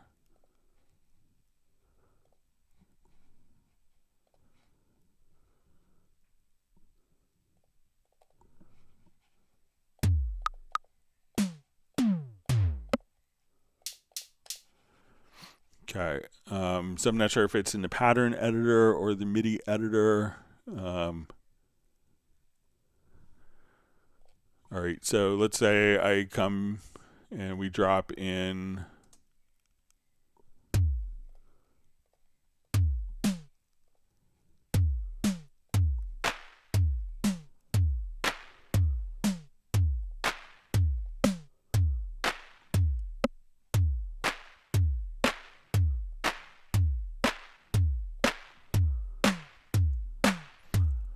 all right, so now, so I'm not sure if you want to kind of change those particular settings. So, but let's say if we're here. All right, so let's.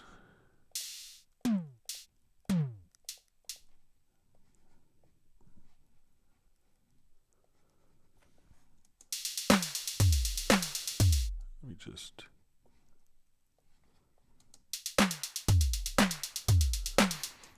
So, so it's not where we can. I don't think that we could come over and like just choose the repeats, but you know, I mean, automating it would. So if I come here, let's say I want to start off with.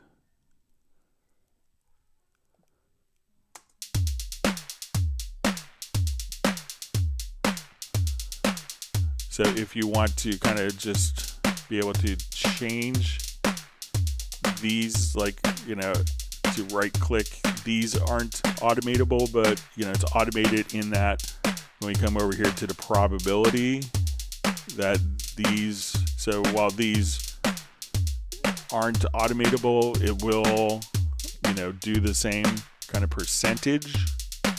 But if you wanted to have like a controller to adjust the repeats, so you want more repeats here, that currently isn't automatable, but you know, just kind of drawing it in automates the sound so that it does that. But if you want to, you know, be able to control this with a controller, that's not how it's set up currently. Maybe in the future could do that. I'll pass it along as a feature request. But I think that once you get into, like, you know, the velocity variance and probability, that you're setting the percentage here, and that often, you know, I can see where you may want to, I want 100% here, then 80, then 40%, but I think most people would just have a static value and let the percentage do the automation of the parameters for that. But let me know if I'm misunderstanding. It's from Psycho Bay, I guess. All right, wonderful to see Tiago checking in from Newcastle in the UK. Hope you're doing well.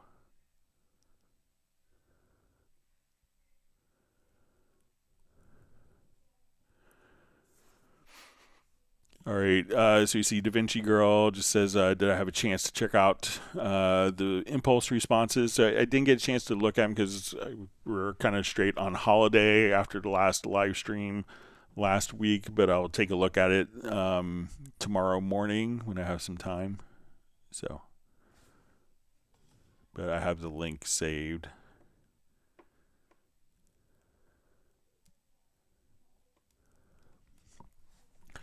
All right, Godwa Entertainment asks, "Hi Greg, I am X from Ethiopia. Thanks for joining us today. Would the quality of audio decrease if I bounce it several times?" So when you're doing digital, I mean, if you're doing different processes and you're, for the most part, it's not the same as analog tape where you have signal loss and degradation every time that you bounce a file. With audio, with digital audio, it's going to be kind of the same ones and zeros. So if we take a file and bounce it 30 times, it's going to sound the same, but it could sound different if we do different processing. We have the gain set differently, but if we come over to a particular file here, so let's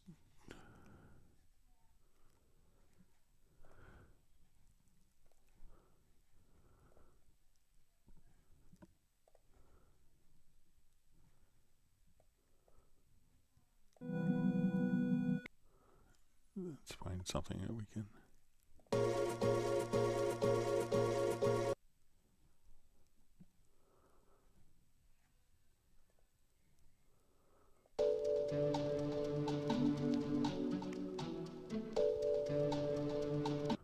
All right, so I have this file here. I'll duplicate this track.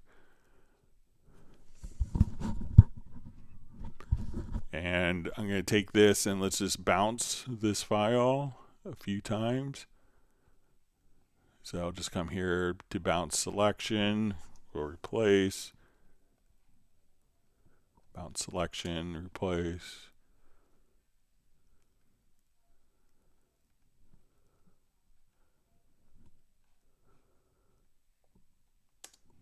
We'll do one more. Okay, so now we have both of these playing.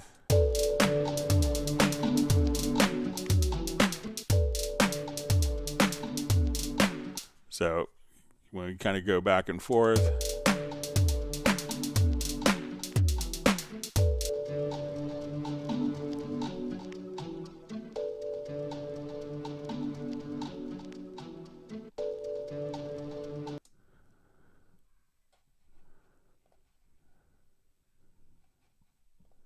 So, yeah, so it's not, like analog tape, it's going to, you're not really going to lose any quality with the audio for bouncing files.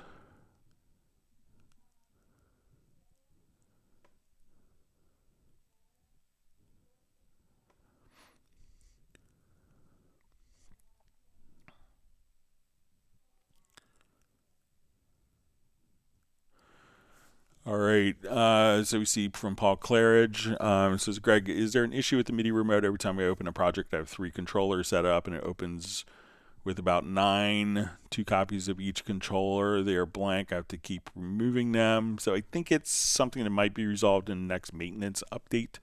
So we'll see when it gets released. So sorry you're running into that."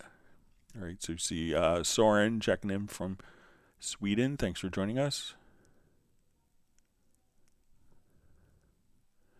All right, so you see Roland Sub says, "Many thanks for the VariAudio solution, Greg, showing me where the off section was for follow chord track Cubase 14. I knew it had to be somewhere." So.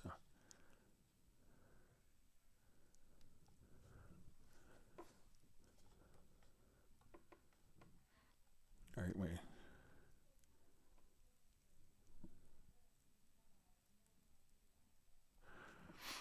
All right, so we see, Greg, I might have missed a question answer about this. I need to ask. The drum machine, is it easy to get multiple patterns to shift around with it, or is it one drum machine and one pattern only? So if we have, let's say, a pattern here in our drum machine, so say we're playing this.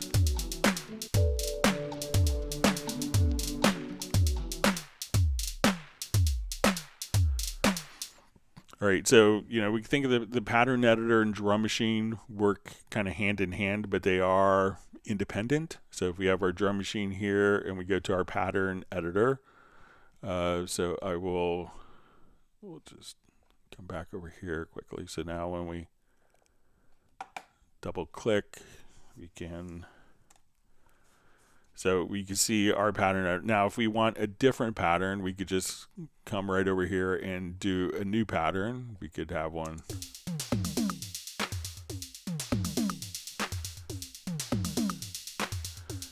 And let's click on the plus sign, and we can make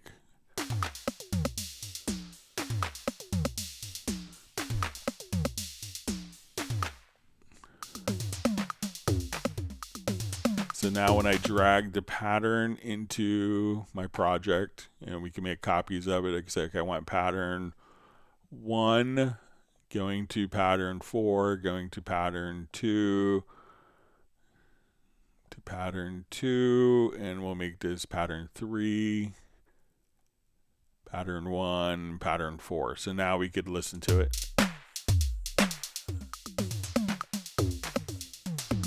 I'll change patterns again here.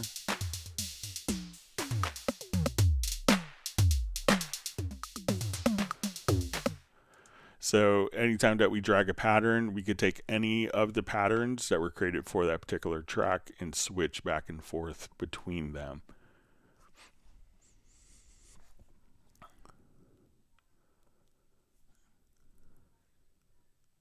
And then if you wanted to just kind of switch these patterns around, you could do that like so, or make a copy of the pattern.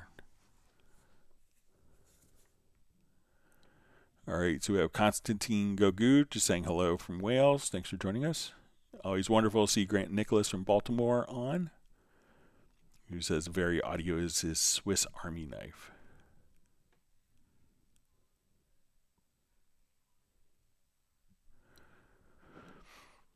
All right, so Will Human says, is there a way to separate drum stems from a drum loop, just the drums, example, kick, snare, hat, etc.? So if we have SpectralLayers Pro, we could do that. So let me just find a quick loop here. Let me just find.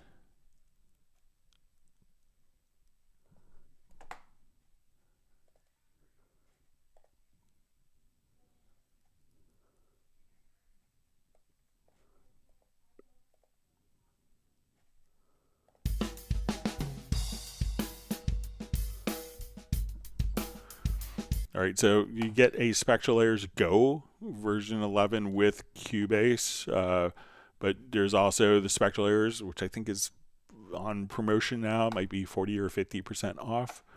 But if we come over to SpectralLayers, so let's take this drum loop, and I'm going to run this as an ARA extension. We will now double click on it. We'll go to modules, and this isn't in the free version, but if you got the full one, we can say unmixed drums, and we'll apply. So let's take this and let me just sell this track.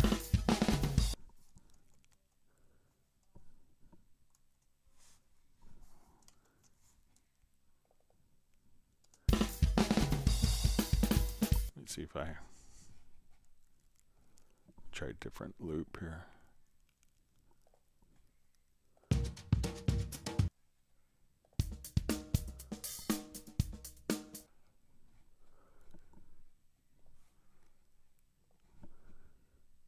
Okay, so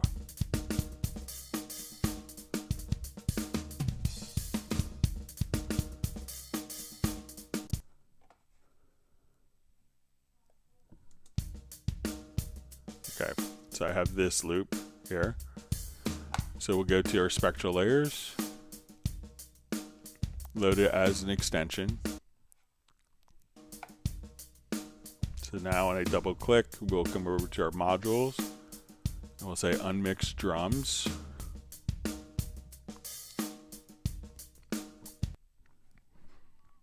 So as we would now come over, you then solo just the kick.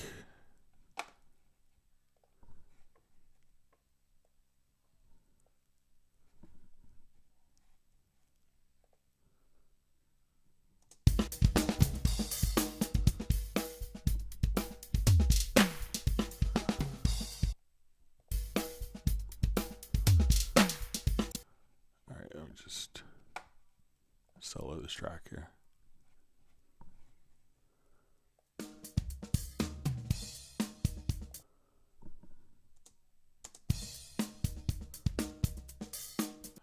And then I could just kind of take like the kick track out.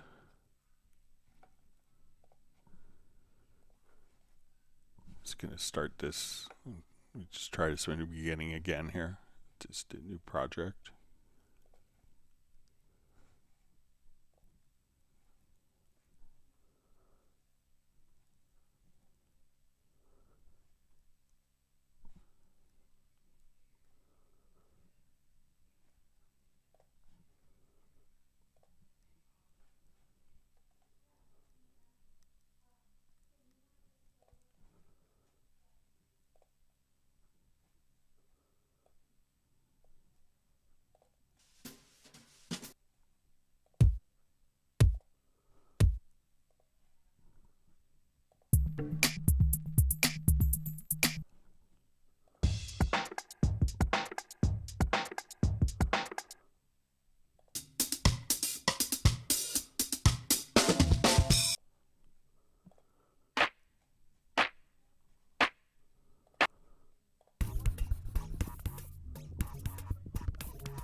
Okay, so I'll just change my tempo down here.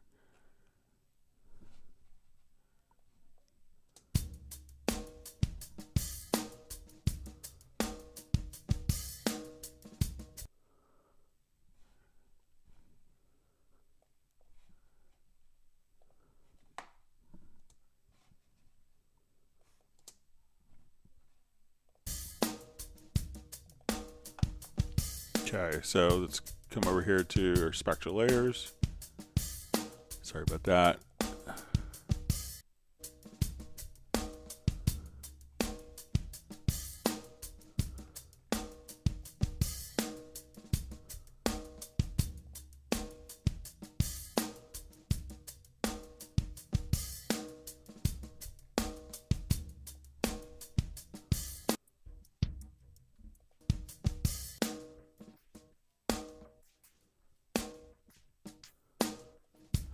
So here we could just take like our hi-hats, kick,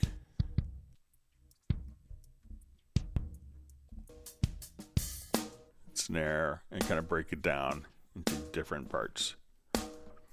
So if I want to take this particular layer and drag over, you know, one of the layers, I could just say, okay, let's drag the kick over, and now we could just have the kick isolated, and we could replace that kick within the drum loop.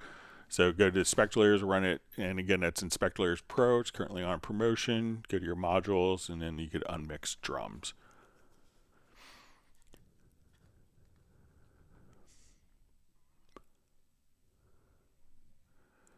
All right, Nicholas Carlson says, what's the easiest and best way to move files and projects between Mac and Windows and vice versa? So just a USB drive or USB stick is a pretty easy way. If you have a local area network, you could do that. But if you're going from like one facility to another, you could take your Cubase project on a USB disk or drive and just simply import and export. You don't have to do any file conversion or anything for Mac and Windows. So.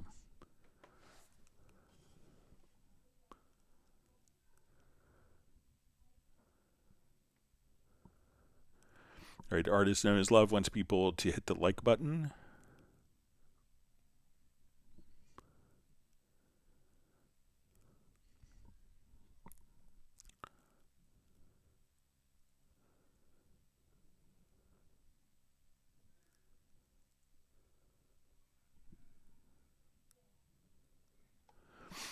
All right, so we see Matt Jackson asks, when using the range tool, when I select keyframes and say volume, automation, and reduce volume, I end up with 2 keyframes added to the left and right edge of the selection. Is this expected? So yeah, generally, you know, and why that is.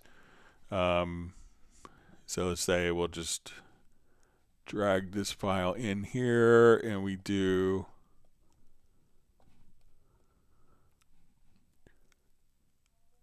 just go to my automation panel here, and we'll hide so we can see this a little better.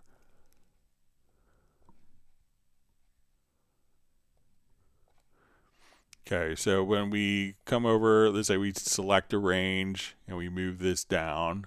All right, so why we see kind of this point and this point is so that when we do this, you're going to notice that it's going to be an ever so slight fade in and fade out on the entrance points so that we don't have any unnecessary pops or clicks, so that as you make that change, so when you look at it, when you're not zoomed out and we look at the automation, we go, oh, okay.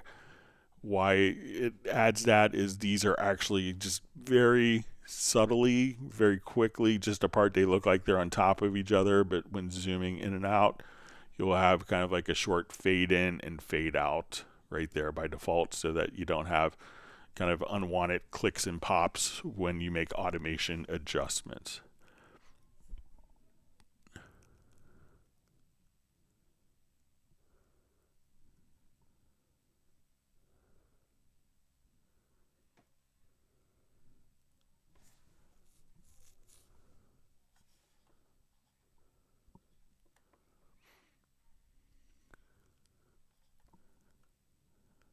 All right, so you see from FlyV, just says instruments and samples are so loud all the time, my volume is set low.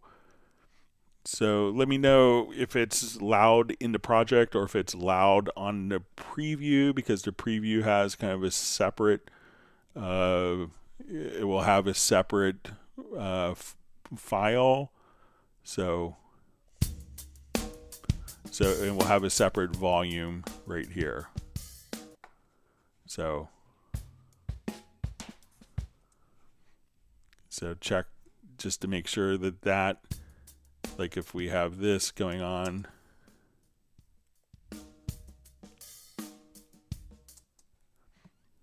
so check just to make sure that, you know, let me know if, Vince, if it's in the project that they're loud or if it's in the preview area where they're loud. And also make sure that it's, if you go to your audio connections, that you don't have the outputs and the control room being sent, like kind of being doubly bussed.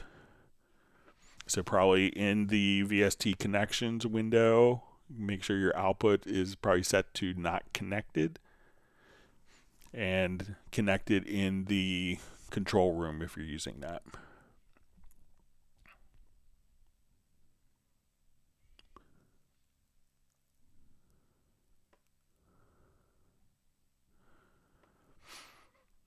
All right, Anthony Jose Amadi asks, how can I use VariAudio for pitch correction in Cubase after editing audio with SpectralLayers and ARA2 since the extension is already set? All right, so let me just...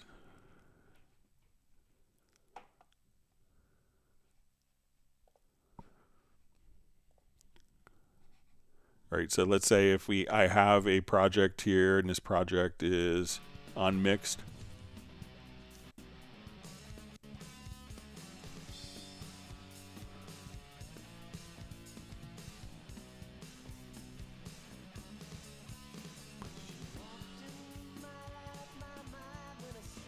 Hang on one second, let me just...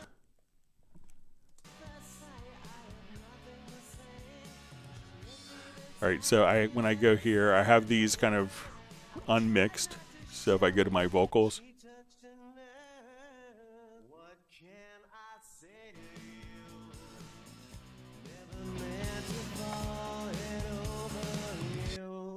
all right, so what I'm going to do is drag the vocal into the project window. And I'm going to now at this point just bounce selection. And now I could come over here and go into my audio editor. So let's say, okay, now this is a separate file. We'll go to our VariAudio, do an analysis. And then we could just do our VariAudio editing. So we could now come over here. I'll just adjust the volume down on that.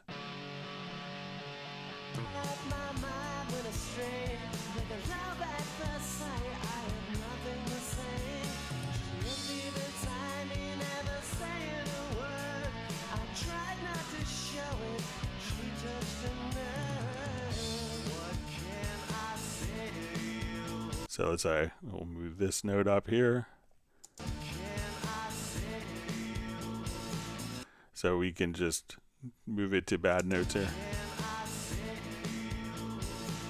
So, but yeah, so drag, when we go into the spectral layers, drag the layer out to the project window, and then you're able to bounce selection. Then it's an audio file that you can do VariAudio editing on.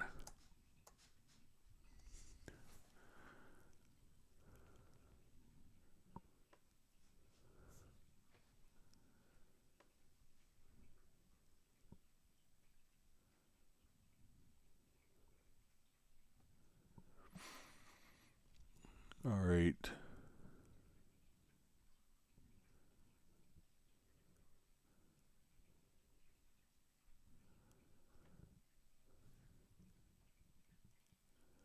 Okay, so all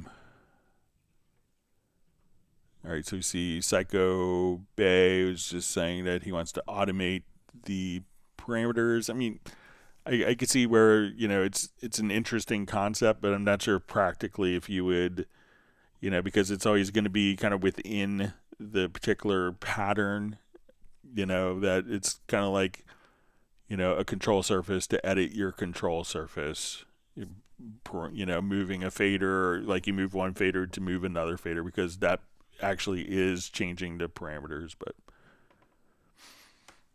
But I'll pass it along regardless.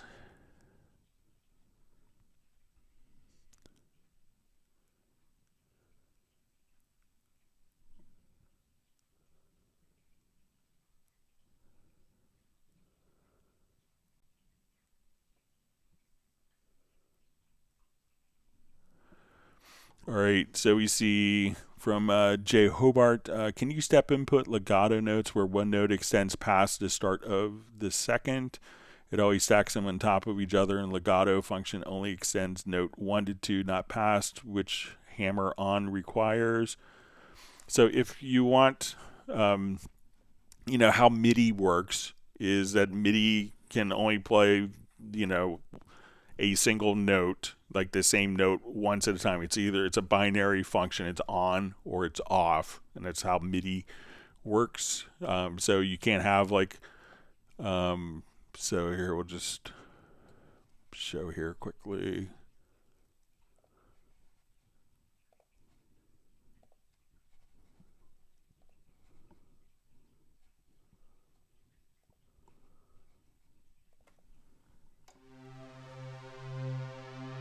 Okay, so let's say if we create a part here,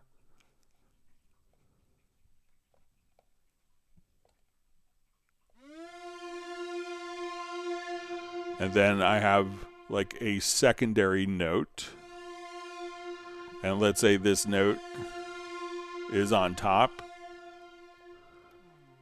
So now we'll play.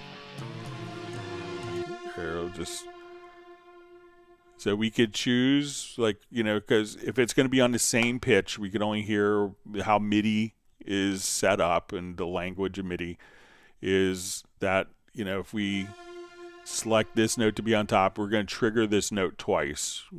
This note will start here, and then it's not going to play underneath, because one single MIDI pitch it can't be on and off at the same time. So we'll play this. Let me do something with more of an attack here.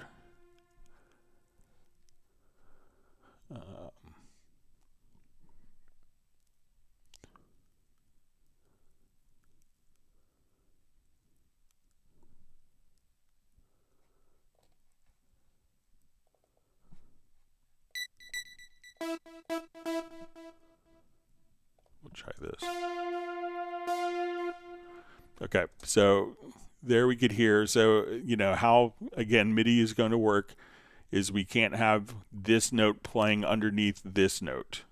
We could choose which one takes priority. So if we take this note, I'm just going to colorize these notes. I guess we can't really do that as effectively. So let's say we look at this note. So we have two notes that are overlapping. So this MIDI note can only play once at a time. So we come here, plays, it's going to restart there. If I select this note to be on top, you know, what we could do, if I drag this note on top, we can now just kind of switch. But as soon as there's a note on message, it's going to send a note off message. So with MIDI, you can't have a note on and off at the same time. It's going to be very binary, on or off. So if they're on the same pitch, that's how it's going to work within MIDI. So not much we could do about it. Okay, Will Human says he thinks he sold in SpectralLayers 11, pulling Steinberg up as we speak. And Trolls to Journ says he bought it last week and loves it.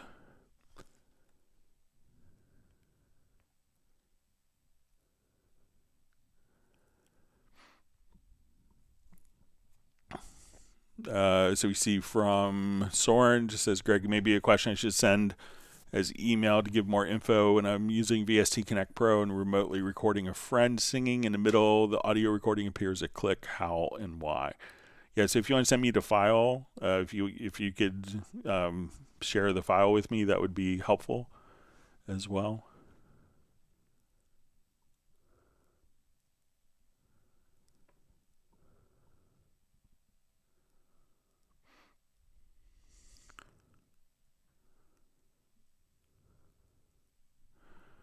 Okay, so we have Doughboy asks, is there another way besides the circle of fifths option in Cubase to know which chord progressions in the scale is in the scale? So generally, circle of fifths actually doesn't give you a good indication of what notes are in the particular scale. But if you wanted to know what particular notes are in the scale, so say if we go to our editor here, we can go to the scale assistant and we could say, okay, I want to be in F major. All right, so as we do this, there's a little function up here where we could choose to, so F major has one flat. So if we come over here, we could say show pitches from scale assistant, and we could turn this on, and now I could only see the notes that are in a key of F. So the circle of fifths really isn't necessarily, you know, eventually you go through all 12 tones of a scale. So it's not really, you know, it's a transition, but it's not going to indicate which is going to be, you know, in a particular key. But if you come over here and from the scale assistant, once you open the key editor, so open the key editor for an event, you could just double click here, go to the scale assistant, go to your editor scale, and then once you're here, we could just say, and we can see, I'll just blow this up so we can see it better, go to this icon here, the visibility, and you could choose to show pitches from the scale assistant. So now at this point, we could only draw notes in that are going to be in the key that you defined.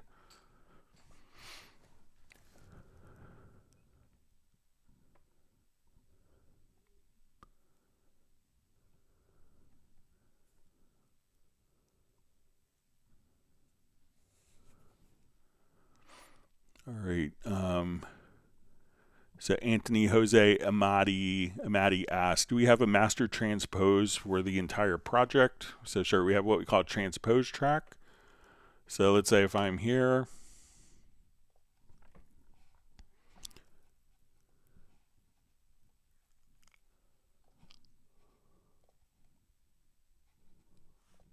All right, so we're going to add a transpose track. So you say add track, and you'll see transpose. So let's say while we're playing, we'll get our tonality here. So let's say, okay, here, and I'll just select a value. Let's go up a major second.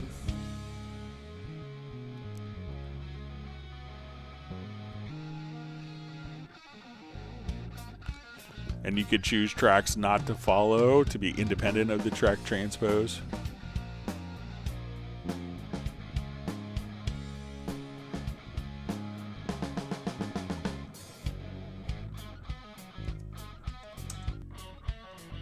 So we could just kind of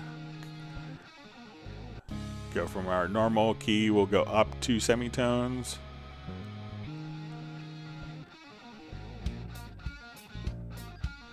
And we want it to go down to our original key right here. And then we'll go down 2 semitones. And now I could just say, let's go right to our original key right in here. And if you want, like, let's say I didn't want the drums to transpose because they're not really harmonically based, I could come right over here and we could choose, when we go to global transpose, we could say independent.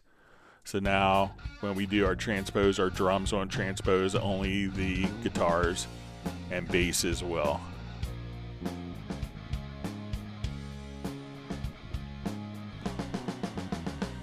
So again, just right click, add track, and choose a transpose track. And you can globally transpose your different parts. All right, Greg Norman asks, how do I retrieve my saved drum machine kits? So if you come over here, you go to your drum machine, and once we've made a particular drum, so we'll come over here.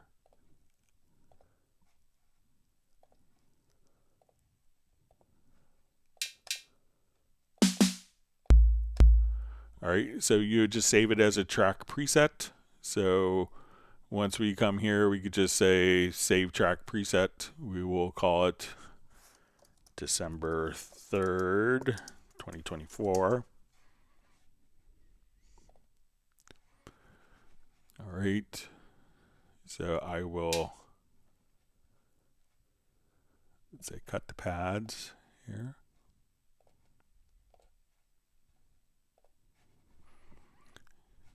And now we could come over, let's say, okay, I want to go to my user presets, to track presets, to drum, and then I'll see, oh, here's my December 3rd, 2024. So I could double click, and so again, just in the track presets, you'll just see save track preset, and it's going to show up your user presets under user presets, track presets, drum.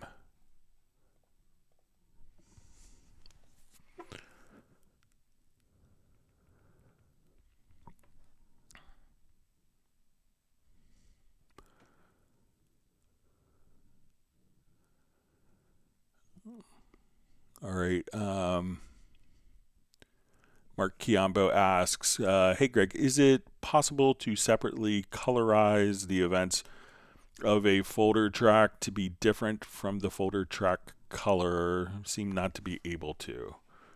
Okay, so let's say my folder track color here is blue, and what I could do is, I think if we just select the particular events here, we'll just come to our color tool, and we'll say, okay, let's make these all yellow.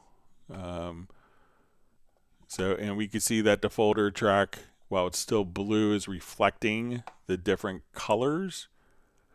So if we switch these colors around, we'll make a pretty rainbow.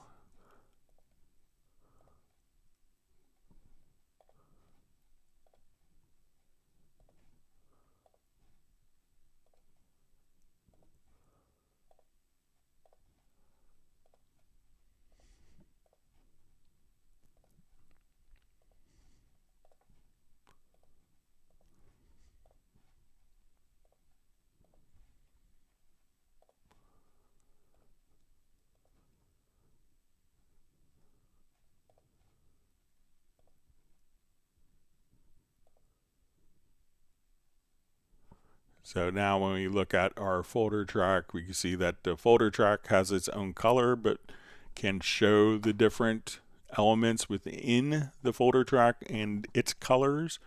So but there may be a preference for this. So let's come over to your preferences or settings. And we'll go, I think, to event display to folders. And we could say never show data. So if I come over here, our folder track doesn't have an event. We could hide data when expanded. So let's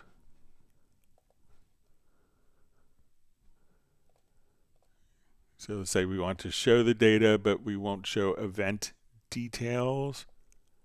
So we won't see like the waveform.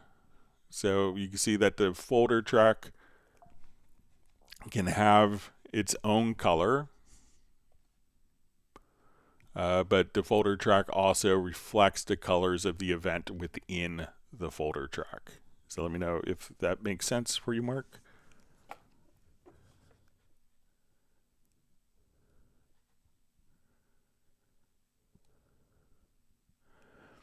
All right, so Will Human says, how do we get over the guilt of betraying Groove Agent SE for a drum machine? So they're, two different tools.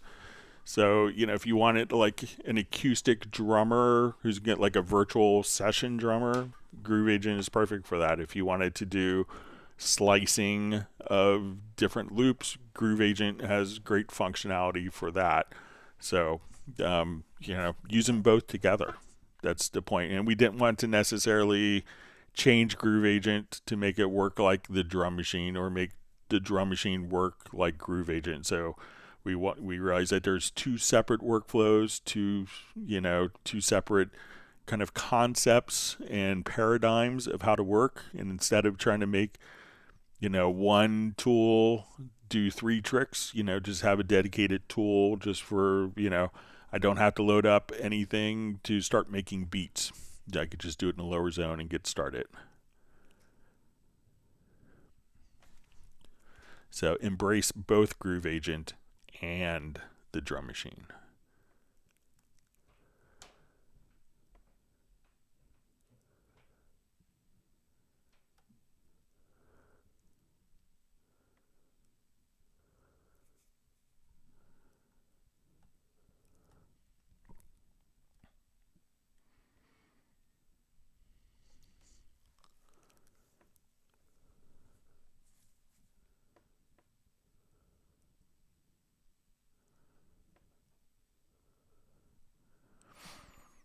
All right, so we see from Anthony, Jose, Maddie, if we add an extension to a track, like an ARA extension, I'm assuming only that extension Wavelab editor can be used, right?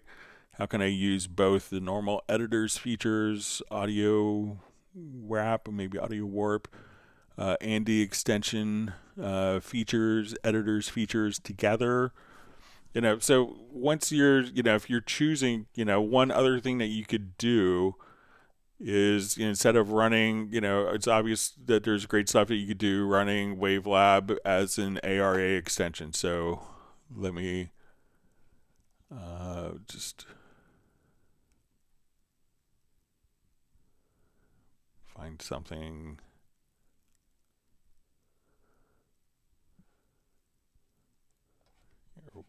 So if I wanted to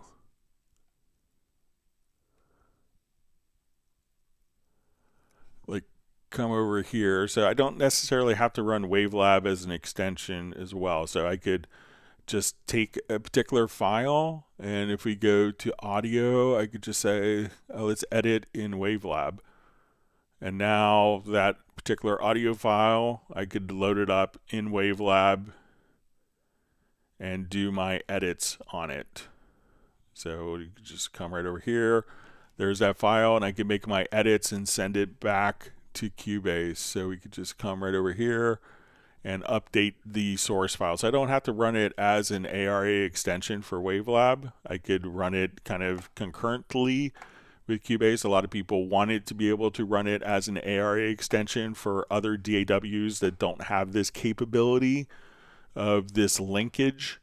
But now, we could just choose to do that. So it's while it's convenient to come over here and say, okay, I want to take this particular, let's jump to Wavelab ARA. Now we could double click and launch directly into Wavelab here.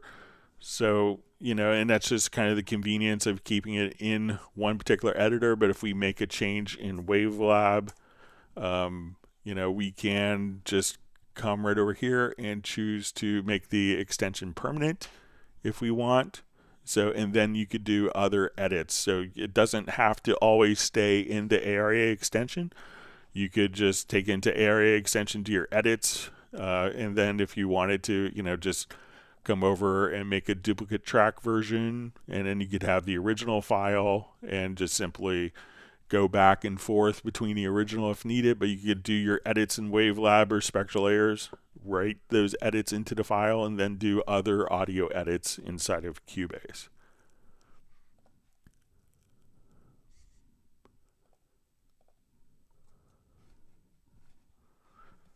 All right.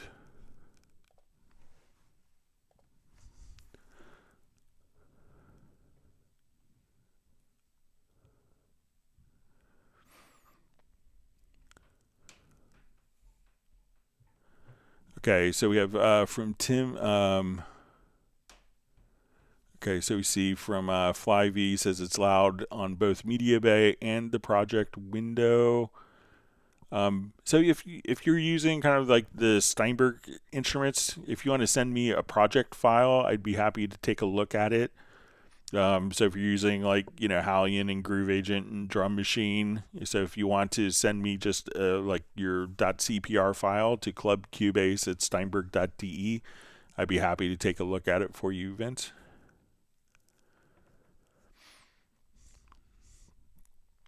All right, so we see what is the difference between the different versions of Iconica. So you have Iconica Sketch, which is kind of a light version, which is going to be more and that comes with Cubase. It's standard.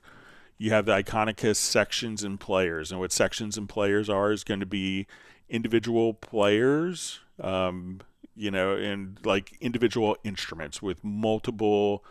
So we'll just show it here quickly. So we'll come over, let's say Ambisonics. So when we could go to, Iconica Sketch is kind of a good, entry, like a simple, but highly effective, like orchestra set that comes with Cubase. Now, when we want to come over to, okay, so then we have the Iconica section and players, and these will be like all of the individual instruments. And when we open these up, we'll notice that these are going to, have multiple articulations for those particular instruments. So if you're building up your instruments one by one, where it's like, okay, I need, 6 different articulations for long notes, short notes. I need the cellos to go to pizzicato. I need these to be accented. I need trills. We could think of these as the individual instruments. And then there's like Iconica ensembles. Iconica ensembles is just going to be like, okay, I need a brass section. So as I would come over and say, okay, I need my full brass ensemble. So as we open this up, we could say, okay, now it's just going to be. So instead of loading up my French horn, my trombone, my trumpet, I could now come over and say, okay, let's just go to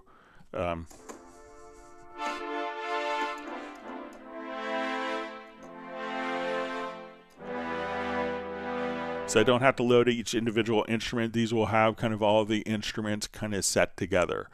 Now you could also have like a cartoon orchestra. So you could have like one patch here that's going to be set up just to kind of play, like kind of like if you had to have like one quick instrument, you could say, okay, let's get to the cartoon orchestra.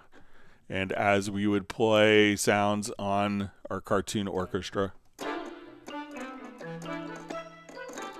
this would have like the different layers of instruments.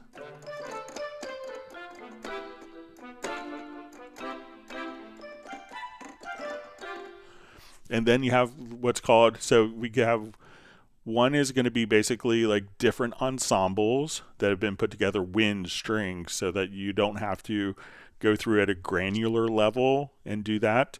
That's the ensembles. If you want the individual instruments, that's going to be the Iconica sections and players. And if you want both of those combined, that's what's called the Iconica opus. So that's both the ensembles and the individual players that are all programmed together.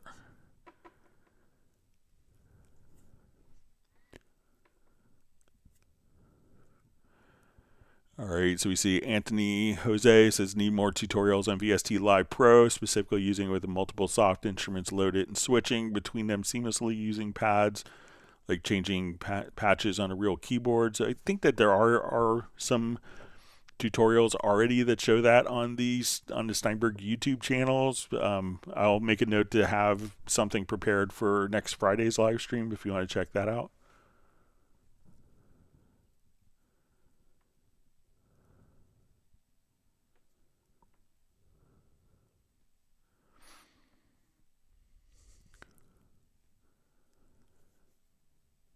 All right, so we see Tireman Guitars says should be B flat and not A sharp. So if you want to change in the editor, so let's say if we are here and we draw in a note, that's going to be, so we'll just show this, we'll take it out of the editor scale here. So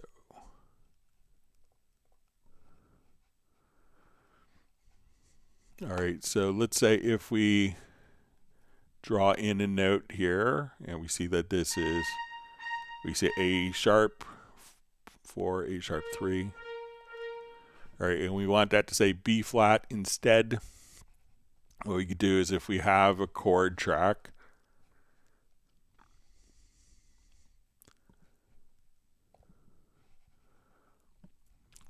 okay, and let's say that we are in, let's say the key of F. All right, and there is a preference, and now when we look at our particular note, we can see that since we are in the key of F, that it'll show B flat 3 as opposed to A sharp 3, and there's a preference for this to happen. So if you go to event display, I think it's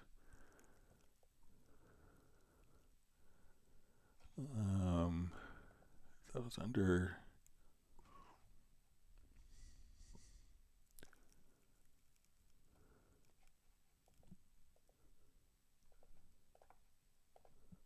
oh, okay, go to preferences, event display, chords and pitches. You can say use enharmonics from the chord track. So you can just kind of set that up.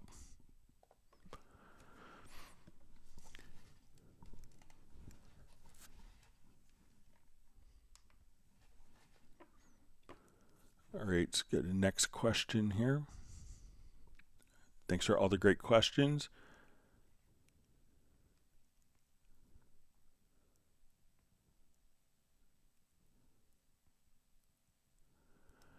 All right, so we see from John Hobart Music.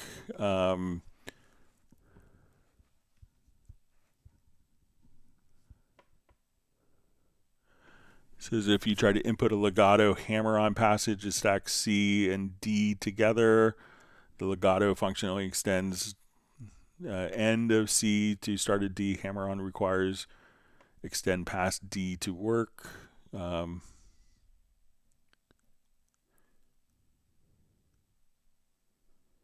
I'm not sure if it's a hammer-on in like an orchestral piece. And I know we discussed this earlier with overlapping, but let's say if we are in,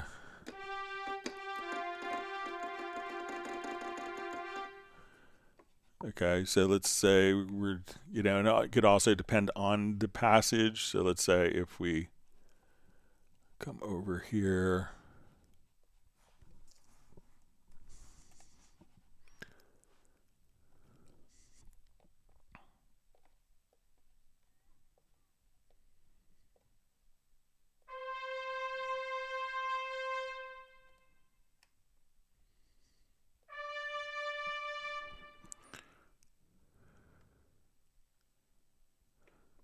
Okay, so it says if you try to step input a legato hammer on passage, it stacks C and D together. The legato function only extends the end of C.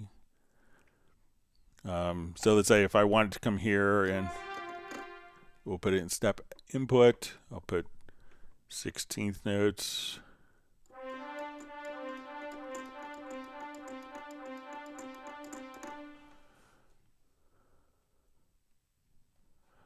Okay, so take out a step.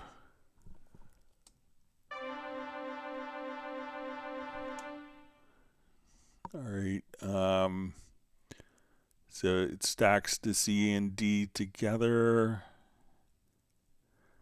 Yeah, so I'm not sure if you're doing hammer-ons on a guitar part or not, but you know, here we could have it separated as you see. But let me know if it's like for a string part or guitar part, John. That'd be helpful for me.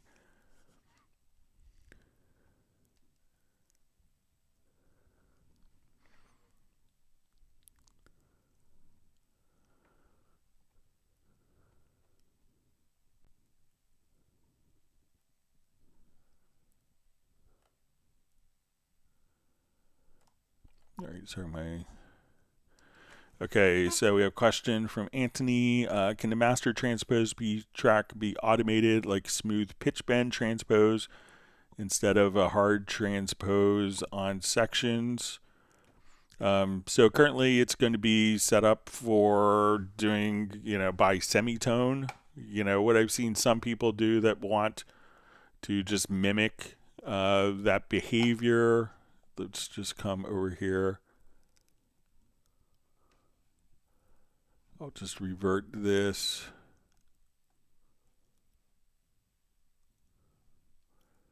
You know, if you wanted to kind of treat something like with pitch bend data.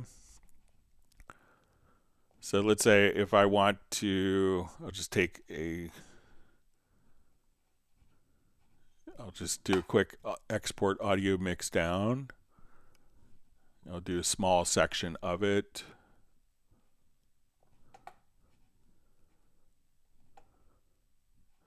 So you can't necessarily guarantee that every MIDI instrument is going to be the same pitch bend value because all MIDI instruments could be different, could have independent pitch bends. But if you wanted to, you know, do something like that, you could just say, okay, let's export audio. I'm going to create an audio track. Let's do a stereo out export. And then I could just go to my sampler control, drop this in, and let's say as we're playing, I could just do pitch bend. And we can set our pitch bend range here. So let's say I want to set my pitch bend to an octave. So now, as I play the sample,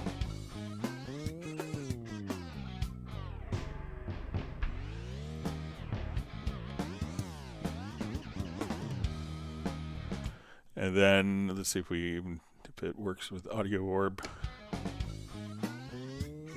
So now I could not change the speed of it, but just the pitch if I enable Audio Warp right here. So this way, if you wanted to take the whole project and then you could, and then there's different Audio Warp algorithms. So if you want to do like Spectral HD,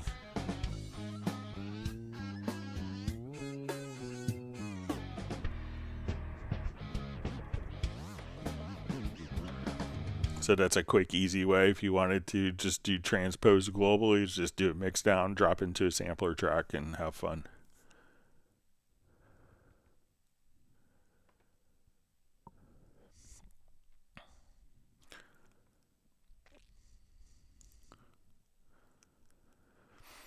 All right, so Tireman Guitars, is there any way to get the scrub or jog wheel back, like in older functions of Cubase? So while it's not in the transport, that the particular settings that the old jog wheel would do are available via key command. So you could just do, okay, shuttle play.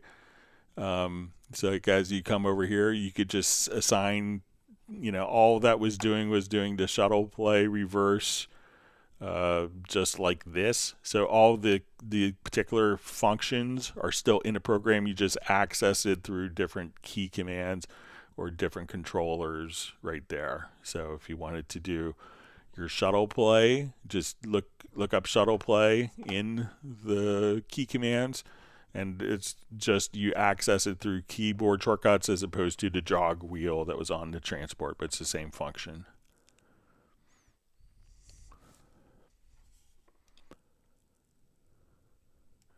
All right, wonderful to see Michael Pierce on the live stream. Hope you're doing well. It's good to see you on the Zoom last week.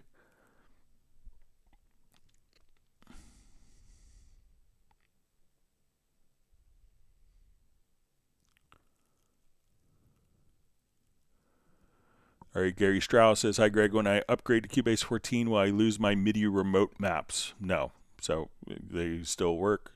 So one's created in 12 and 13 will just open up in 14.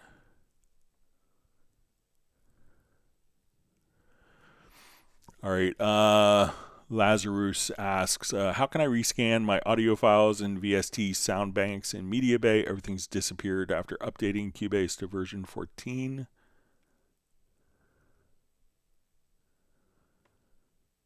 Okay, so probably, just check your media bay. So one, make sure that, when you open up your media bay, that it's not a criteria of, different filters that have been applied. But if you just kind of, go to your particular, you could say, okay, I want to go to this folder, this hard disk. Like I could say, okay, I want to go into my documents folder, and I could rescan my documents folder, and it'll go through and just rescan, or I could rescan an entire hard disk. So try just to right click on a folder or a hard disk and choose to rescan and see if they show up. Okay, so we see from Mark Chiambo says, thanks for your response in the folder track. Know that when assist, I'm editing a podcast of multiple speakers, each color coded, but wish to group the topics and move around during the edit. The color coded events will assist identify the topics. So let's say, even if we are here, while it's in a folder, we could say, okay, this is, this topic. So if I want to, let's just say, okay, like I'm here, let's split, and I want to colorize that. This is a bunch of fluff here.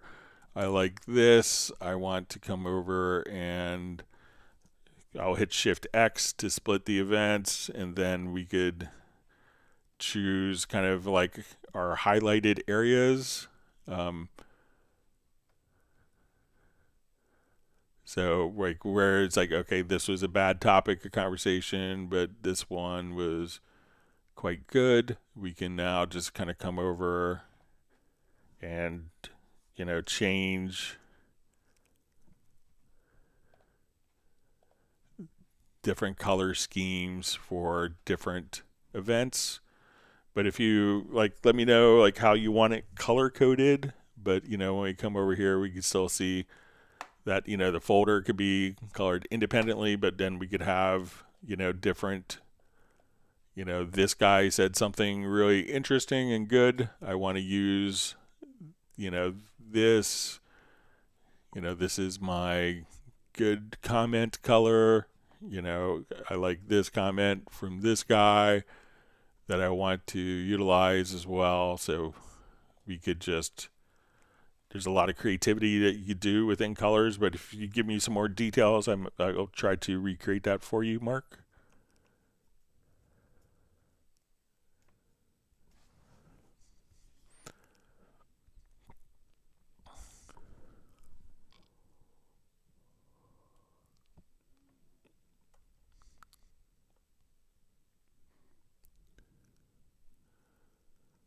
Okay.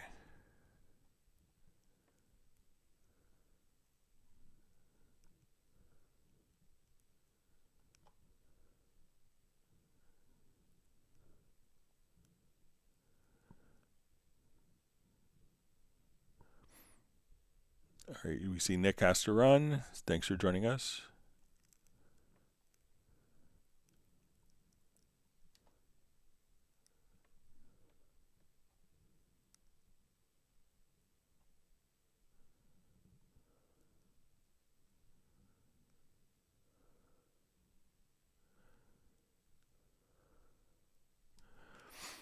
All right, so we see FJ Music says sometimes when I add an audio track, it gets added to the bottom of the project window. How can I add tracks directly beneath an existing track or in a folder? So it depends on the track selection. So if I have no track selected and I go to add an audio track,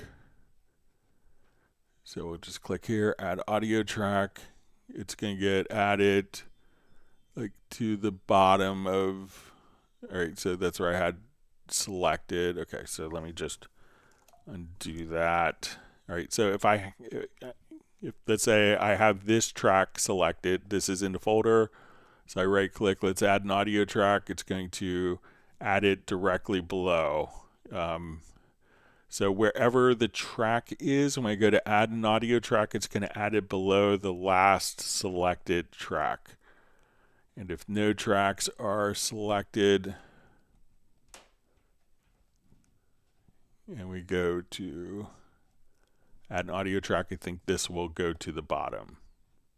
So yeah, that will go to the bottom right there.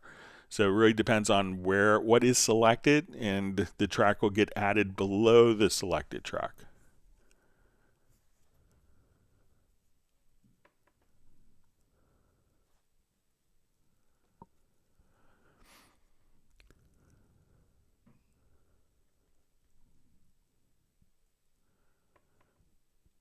Okay, so we see HSP products. Hi Greg, I wanted to know if it's possible to work with stereo sub buses within an Ambisonic configuration. However, in a 7.14 I can make it. So I'm not sure if it will do it in Ambisonics, but let's just give it a shot.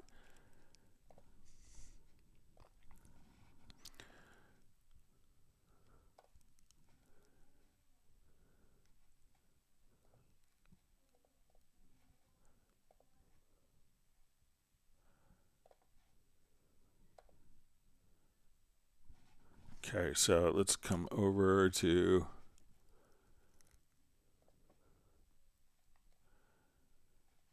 let's say on my output bus, let's add a third order Ambisonics.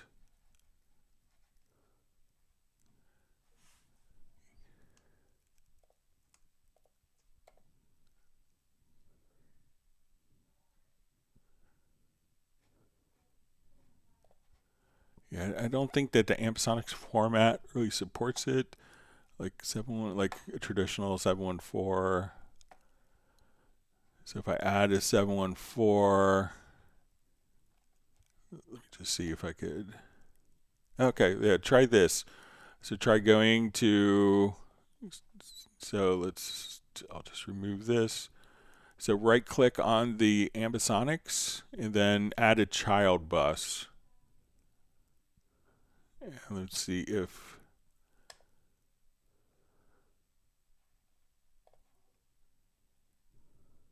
yeah, so give that a try. So try to right click. You know, when you go to the outputs, when you go to F4, you could right click here and then add a child bus. And then you should be able to, you know, have that routed right there. So give that a try.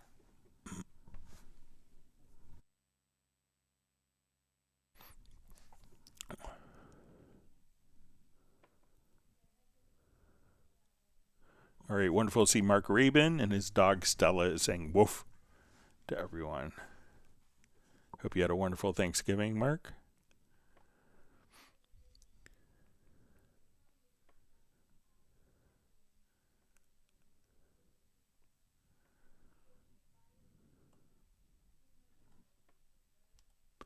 All right, let me jump to some questions that we had sent in. Bear with me just for a moment. If you've learned something new, make sure that you have hit the like button.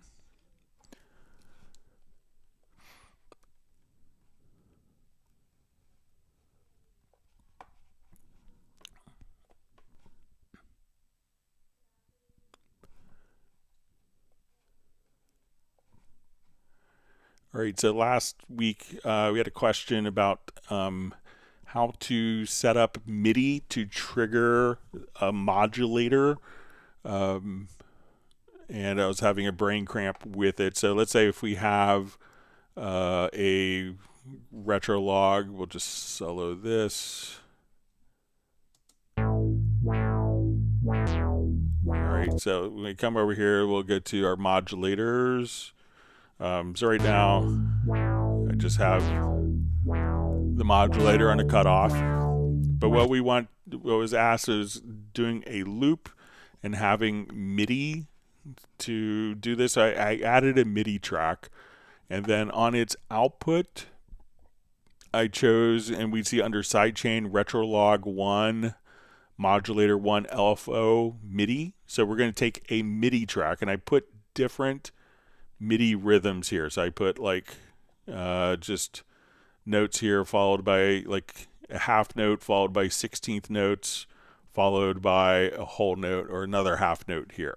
So when I play this together and we go to the modulator for the particular track, so we'll come over, we'll go to the modulator, and instead of this being set to sync to project start, I have it synced to MIDI. So when I choose MIDI, that's when that MIDI port is created. So now if I wanted to have like different rhythmic values or take the rhythmic value of one MIDI part and use that as the basis for the modulator, the rhythmic basis of the modulator, we can now come over. So again, I added a MIDI part. This MIDI track, the output port. So when we go to add a MIDI track,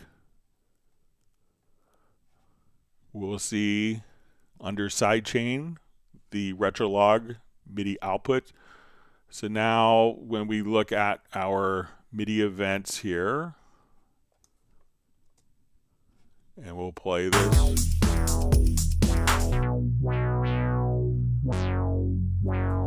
All right, let me just put this on quick loop.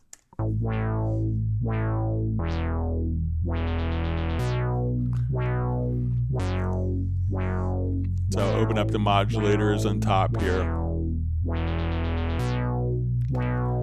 So now that modulator can be triggered by the MIDI. So where we see those 16th notes, that we could just automatically have those particular MIDI events just trigger that modulator. So we're going to use the basis of the MIDI, send the output of that to the modulator of this track.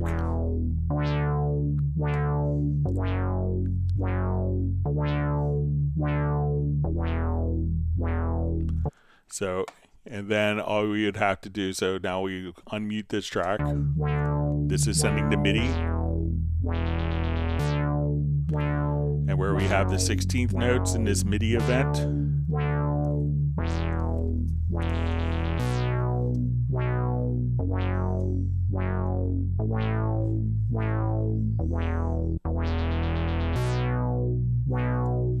So again, set up the LFO, and it's when it's working on repeat, it seems like everything is working as expected for me. So I just set up a quick LFO here, send it to MIDI, add a MIDI track, take the rhythmic information from that MIDI track, and send that as the basis for the modulator. All right. All right, so we had a question on how to remove extra outputs that we decided not to use from a drum machine. So the drum machine itself has 64 MIDI or 32 stereo outputs. So when I come here, let's go to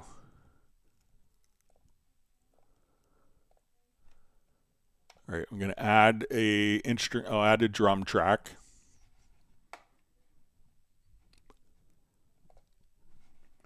All right, and we'll sell this drum track. All right. So I will make a quick pattern here. So super generic pattern.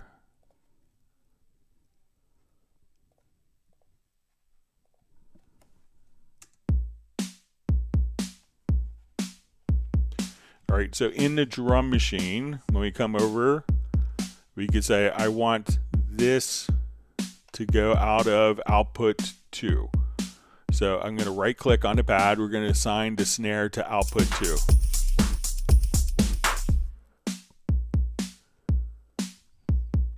Okay, so we go to our mixer, and we can see that the mixer, we have our kick and our snare going on separate outputs. But let's say now we change our mind and we don't want this particular snare to go out of that output. So I'll assign this, let's say, to our master output. But when we go to our mix console, this is still here. If we go over and we say, okay, I want to click here, we can see that my snare output, and I can't really remove. So the question was how to remove this. So I found that if we go, and I brought this to the attention, it's been brought to the attention of Steinberg, but if I go to the snare and I click on the edit instrument from the mix console, we will now have this little drop down menu. So again, you'll see like the instrument icon. We could open up the instrument. We see this little drop down menu. So it's not in when we're in the lower zone, probably oversight. But now when we go to activate outputs, I could uncheck the snare output. And we'll ask, do we want to deactivate it? We'll say yes. And now when we play, both the kick and snare are going out of this one output, and the snare output is now been hidden and taken away from the project. So again, to do that, come over to the editor window, open that up. When it's in the standalone, we can just come right over here and turn the output off right there.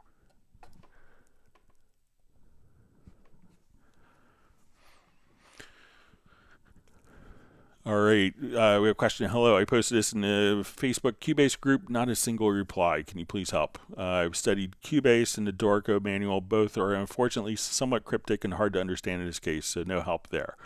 The Dorico manual does hint that you could prepare lyrics in an external program, but fails to document how the actual copy pasting works.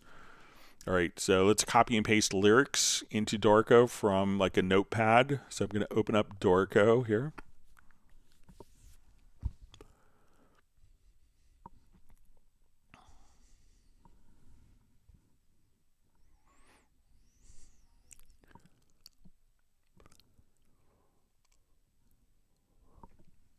All right, so let's say I have a seasonal hymn here. All right, so we have this, and if I go over, I see my lyrics here. So I'm going to select the lyrics and copy. And if we're in Dorico, I'm going to come over here and we'll hit Shift L for our lyrics. And now I'm just going to hit paste. So I'm just going to repeatedly hit Control or Command plus the letter V, and then it will paste it into the next lyric.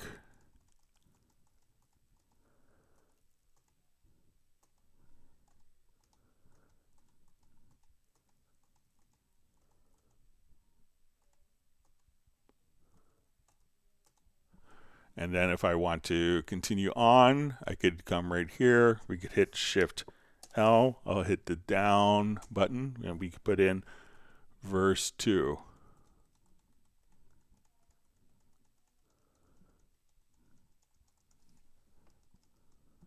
So I'm just repeatedly just paste, paste, paste, paste, and it advances to the next note. So you can put the lyrics in. So that's how you could do it in Dorico. I think we'll see this functionality coming to Cubase. It's not in the initial release version, but I think as we see maintenance releases coming, that some of this will be migrating directly over into Cubase as well.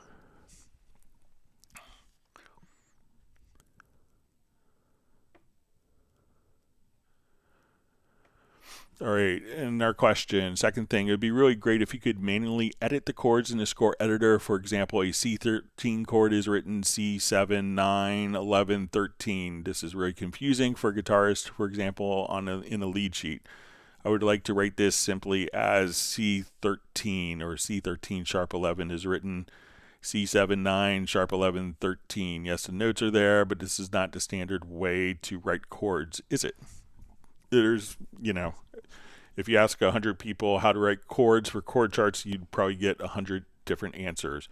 Now, one of the things that you can do, let's say if we wanted to change, like your C7, your C13 chord, is if we come over here to the preferences.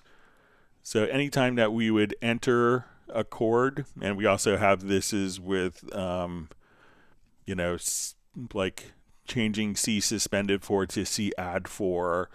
But if we go to your event display and go to chords and pitches, here we could have kind of alternate spellings of chords. So let's say I want a sus4 chord to actually say add 4 instead of a suspended fourth, or I want a 7, 9, sharp 11, 13th chord to be indicated as not that, but a 13th chord. So we could come over here, create a new custom chord, define, okay, this is going to be like I want, if it has a major third, a fifth, and a major seventh, I may want this to say major seventh. So, and at this point, there's different symbols that you could use for that we could choose here, or I just wanted to actually write. So now when I go to add a chord, we could say, I want to add a C 7th, 9th, sharp 11th, 13th chord. You can see that as I add that chord, that it's automatically notated as a C13 chord. Now, if we're in Dorico, we could handle this a little differently. So if we hit Shift Q for chords, we could just type in C13, because the chords here in Dorico aren't necessarily tied to the chord track in Cubase. So so it's handled a little differently. We'll see more of this technology kind of streaming over, but if you needed to customize chords for different lead sheet appearances, if I come, so you see that if I wanted to add a suspended chord, I could just come over here and just say, okay, I want an F sus4 chord, and then when we do that, it's automatically now going to show up as F add 4, and you can put space in as you see fit. So experiment with playing with different preferences here under chords and pitches, and the custom chord symbols, how you want that to be handled.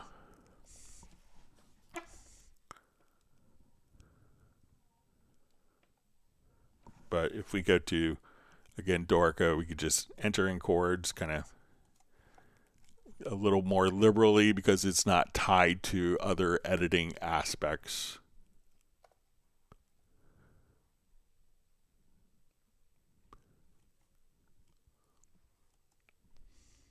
Okay.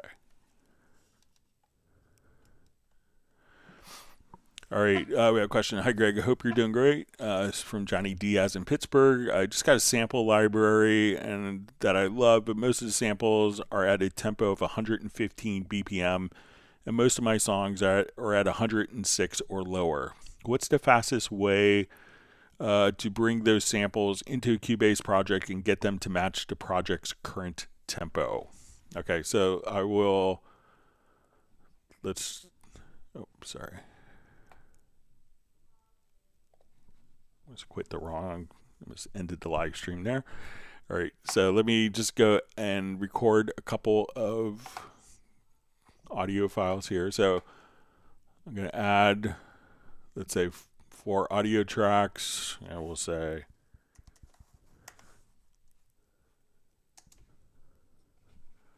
I'm going to set my tempo here to 115. Okay, so I'm going to add, let's just record on these tracks.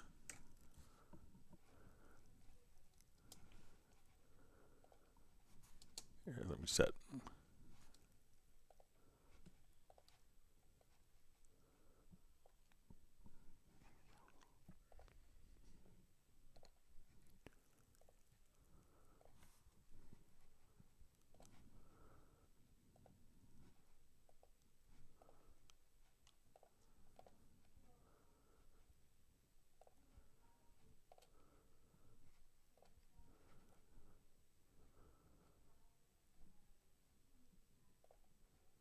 All right, let me just switch this to.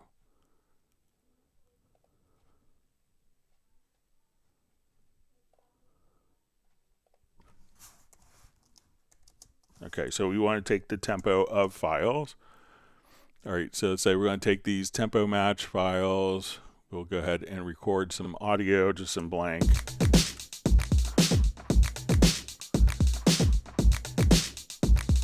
Okay, so when we look at our files here, and when we look at it in Media Bay, I'll look at it in the pool first. So we could see that now that we have these files, they are recorded. So we call it tempo match. We had our tempo at 115 beats per minute. So all of these files are tempo stamped. So there's a good chance that all of the files in your loops, if you're buying a loop package from someone, that those loops are tempo stamped. So we come over here, we could place these into musical mode. And if we wanted to do this, we could go over to our Media Bay. And let's say we want, we'll go to,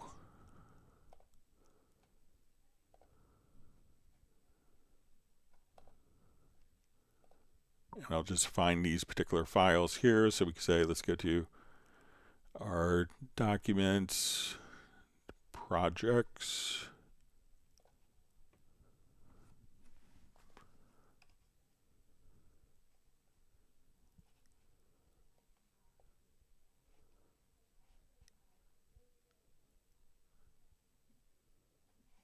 And we'll go to Hangouts.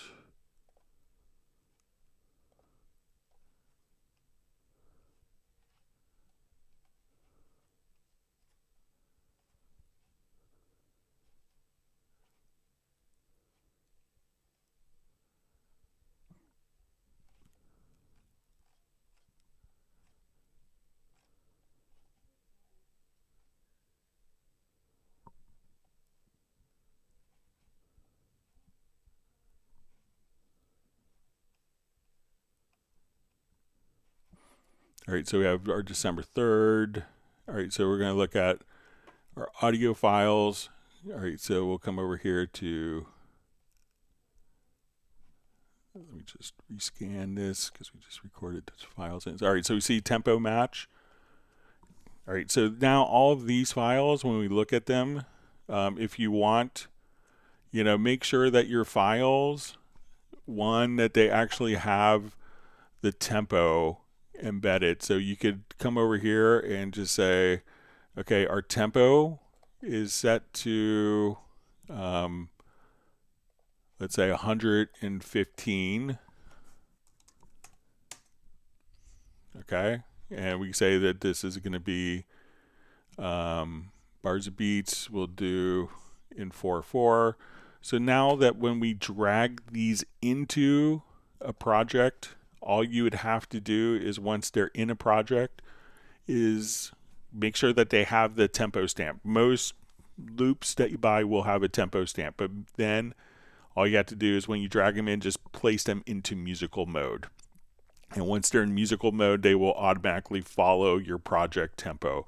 But you may have to just make sure that those particular files, and you could see if you just copy the files in and hit Control or Command plus the letter P, you could see if the tempo information is correct.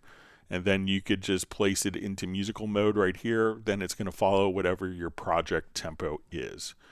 So make sure that the tempo information is embedded in the files as metadata. And then once it's in the project, put it into musical mode, either from the pool or right here from the info line. And then it's going to automatically follow your different project tempos.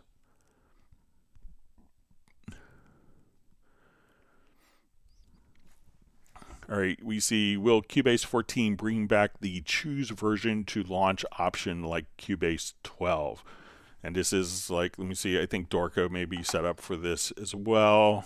But yeah, it's already in there. All you would have to do, I don't want to quit Cubase where this is, hold down the option key and start the program. Let's see, if I do this and we start Dorico with the option key held down, we could start it in different versions. But with Cubase, what's going to be, if you hold down the Alt or Option key and you double click, at that point, you could open up, if you have a Cubase Pro license, you could open up Cubase Artist, Cubase Elements, AI, LE. If you have Cubase Artist, you can open up Cubase Elements, LEAI, but not Pro. So any version that's below you, you'll see all the choices. So when you buy Cubase, even if you bought Cubase Elements, if you update it to Cubase Pro, the license would unlock the Cubase Pro for you. You wouldn't have to necessarily reinstall the application.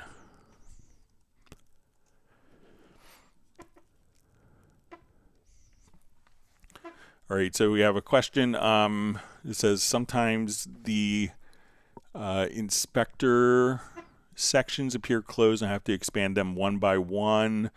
I don't know why this happens. I always want them expanded, so I'm not sure. So it's when we come here. So these always seem to kind of stick to the last setting, like in the project where we left the project. So you could, one thing that you can make sure to check is that the expand inspector sections exclusively isn't on, because then you may have to, this would only open up one inspector tab at a time. But if that is unchecked, you could have multiple inspector tabs open. I don't think that there's a expand all inspectors at once, but once it's kind of set up, you can now navigate freely within the inspectors, like vertically with all of your different options right there. So I think if we save the song, now that they're all open, let's save. I will close this project and we'll see if they're automatically recalled.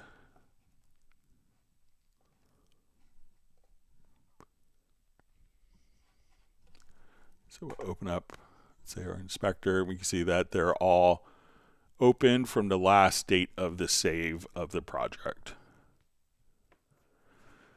All right, we have a question. When will we have a Cubase update that has offline activation for the licensing? So you could do offline activation. It's not the easiest thing in the world to do, but we realize that there's people that don't have internet access. So we'll just show this. We'll say,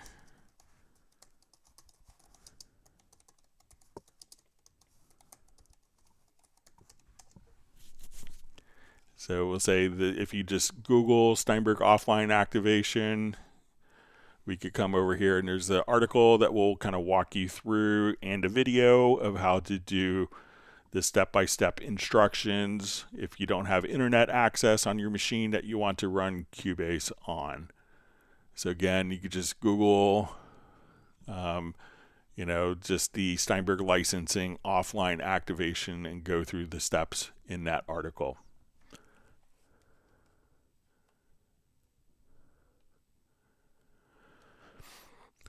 All right, so we have a question. I write scores to picture and I just updated Cubase 14 from 12. My workflow was I have a master video session where my videos are in a session on the right time code position most of the time at 10 hours. Then I have several sessions with different cues and different tempo. In Cubase 12, I would just import my video tracks plus the sound of it from the video master session, and it used to work fine, landing on the correct time code position.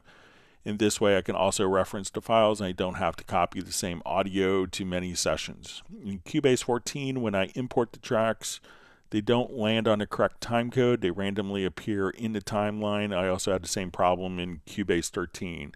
The tracks in my master video session are in time mode, I guess linear mode. Also, to start the timecode positions is the same, and changing the session length also doesn't help. Do you know a way how I could keep my workflow in Cubase 14? Thank you so much. So what I've always found, let's say if I come and I do just like an offset here. So I'm going to go to my project menu. So this is where measure 1, and we see our time code value here is 0. And I want to enter, I think we will set time code position at cursor. So I move the cursor position to the beginning, and I'll just say, let's do 10 hours. All right, so we have a 10-hour offset. I'll just say, okay, so what I've always found is that when I'm importing video, that the video goes to where the current cursor, like the playhead position is. So if I come here and I import a video file, that it goes directly to where the play position is. So make sure, like if you hit the period key on your numeric keypad, that will take you to the beginning. And now when you go to import a video file, so let's do the same one, it will automatically place it at where the play position is. Let's do a different video. So we'll come here and import another video file. And again, it goes to the play position. So if I move my play position here roughly to measure 3, we import the video file, that's where the video is imported to. So make sure, just out of curiosity, that you have the playhead position where you want it, and maybe you had that set in Cubase 12, but now as soon as we come over here, we could import that video file, and it's going to go right to where the playhead is. So check that out and let me know.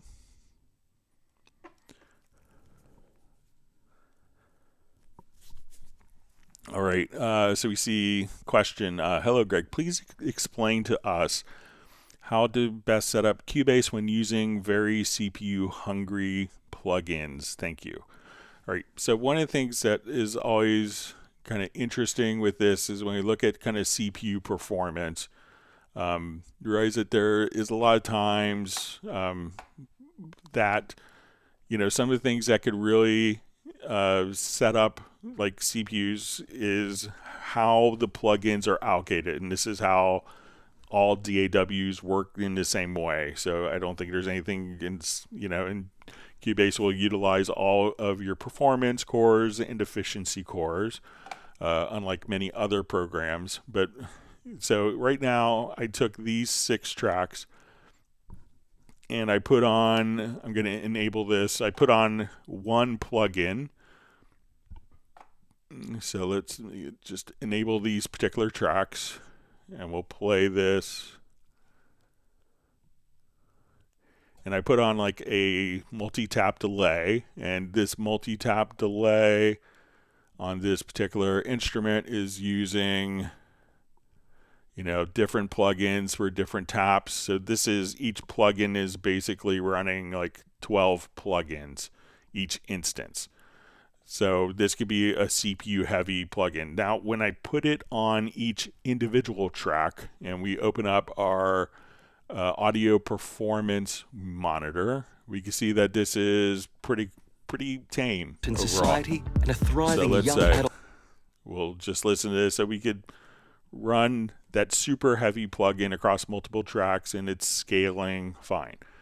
Now if we take that plugin, let's take these particular plugins here, those tracks, I'm going to disable those tracks.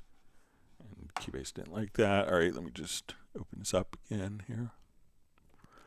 I'll show you this while we're here. So I'll say let's go to our Cubase 14. I'm going to hold down my Alt or Option key just so we could show it here.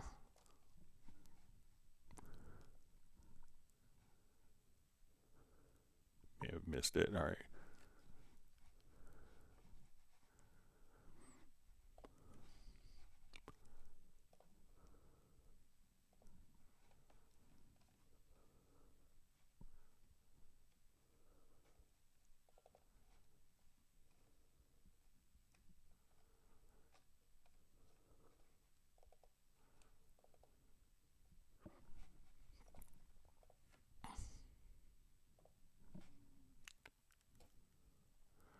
All right, so what I'm going to do now is take one track and run multiple cores or multiple plugins on one single track. Now, when we spread across like a heavy CPU plugin across individual tracks, that could split the cores, but it can take that plugin and run the plugins on cores. But if you're running multiple heavy plugins on a single track, at that point, that's when it utilizes basically one CPU core. So I'm going to enable this one track, and we can see that this one track is going to have like multiple instances of that plugin. So we'll come over here to our inserts, and we see we have 4 of those plugins. And because this is all on one track, it's going to be taxing one CPU.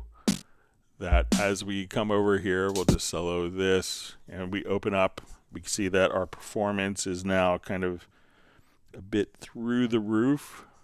So we'll just open up our performance meter. We can see that the playback is kind of chugging along here. So at this point, if you have heavy plugins, try to spread them across different tracks, and this also goes for virtual instruments as well, so that, you know, when we're doing this, we could see that this will have kind of like a higher CPU,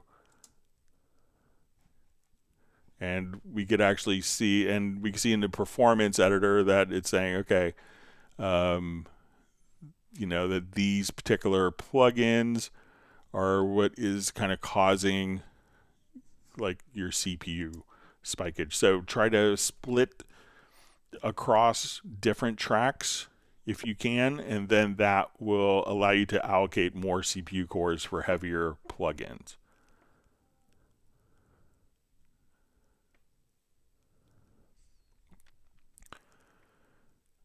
Okay.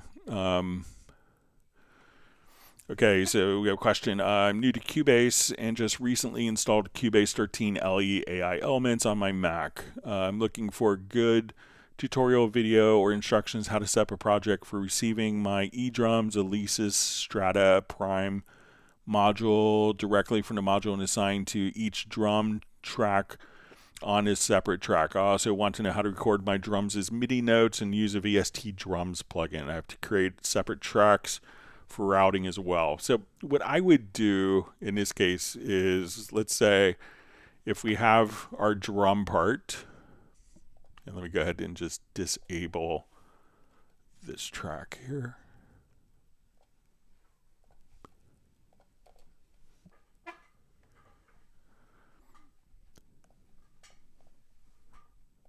Hang on, I have someone knocking at my door. Hang on. I'll just reopen.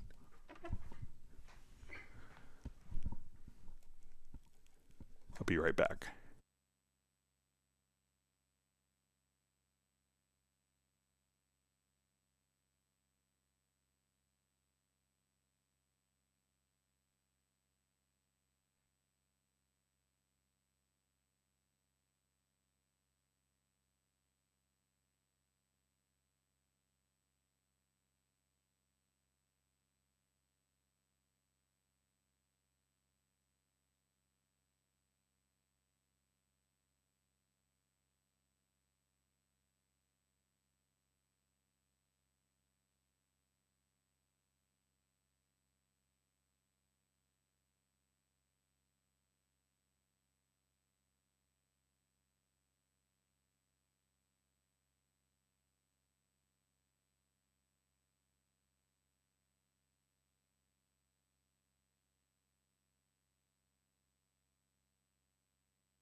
All right, sorry about that. All right.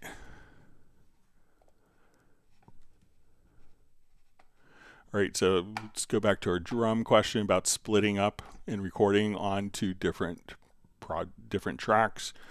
So what I would do is probably a different approach. I would record everything on one single track. And then if you need to split it to different tracks, I don't think that there's a real need to do that, but you can if you want. So let me just open this up.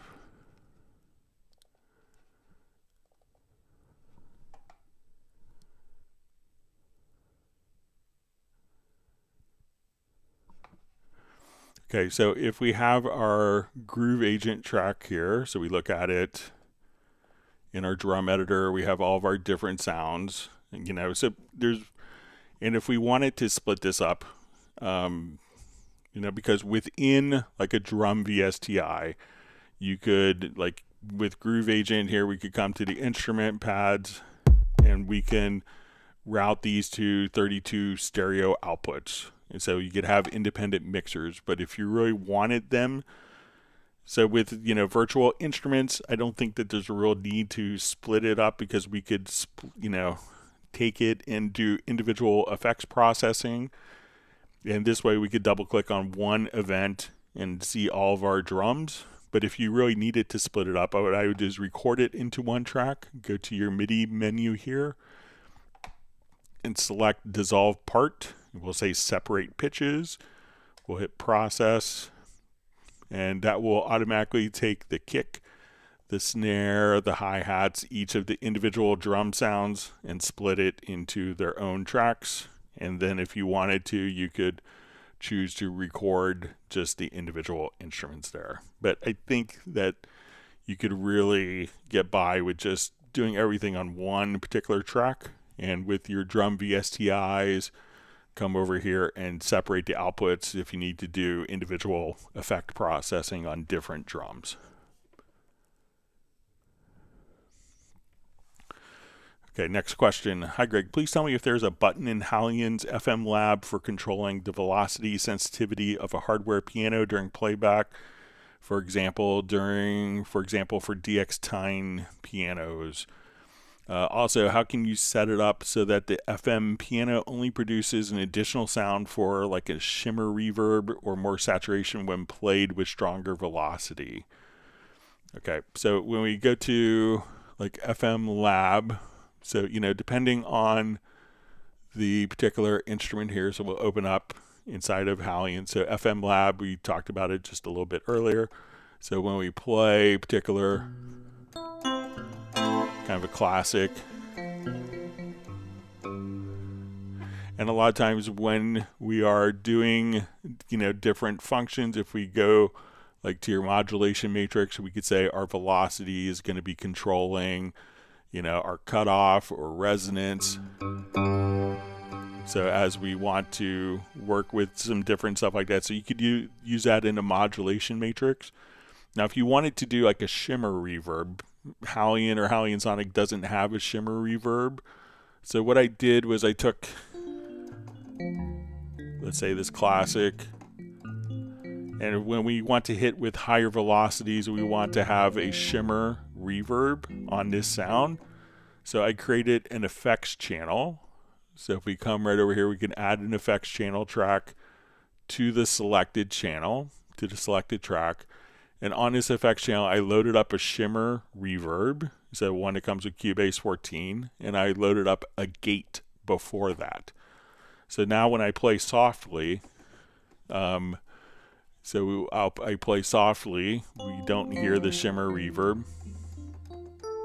But if I hit a harder note,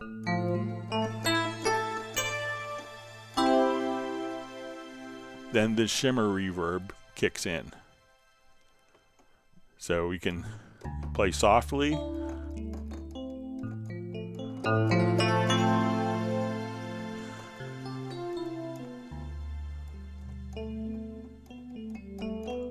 And if you want to set the range,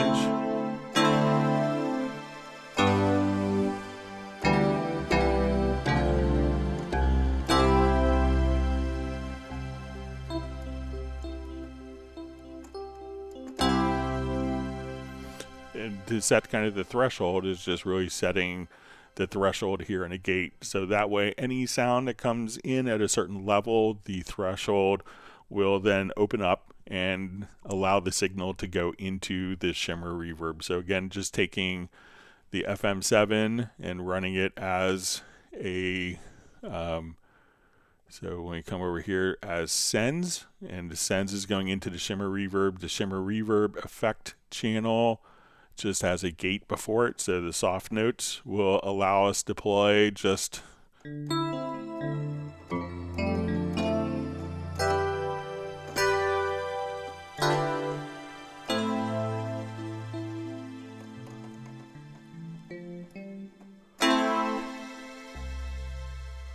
so you can pick and choose which particular instruments actually will trigger the reverb by how loud you play. Okay, question. I'm working with Cubase 14 Pro Windows and a new drum machine. When I choose a preset, track presets drum, the pattern plays correctly as a preview. Okay, so let's come over here and take these and get rid of these patterns. All right, so let's come over here. So we go to our pattern editor.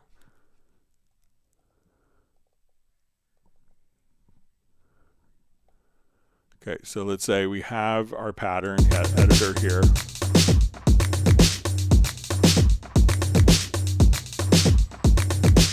Okay, so I hit the pattern, it plays back. However, there's no way to get this preset pattern in a pattern event or edit it somehow. I can only start and stop it with the project. I can add the pattern event on the same track and hits in the same drum machine, etc. So the preset pattern and my own pattern are playing together, but I still can't edit the preset pattern or even see it in an editor. So the trick is we want to see this little icon just to the left of the pattern, and we're going to drag this to the track.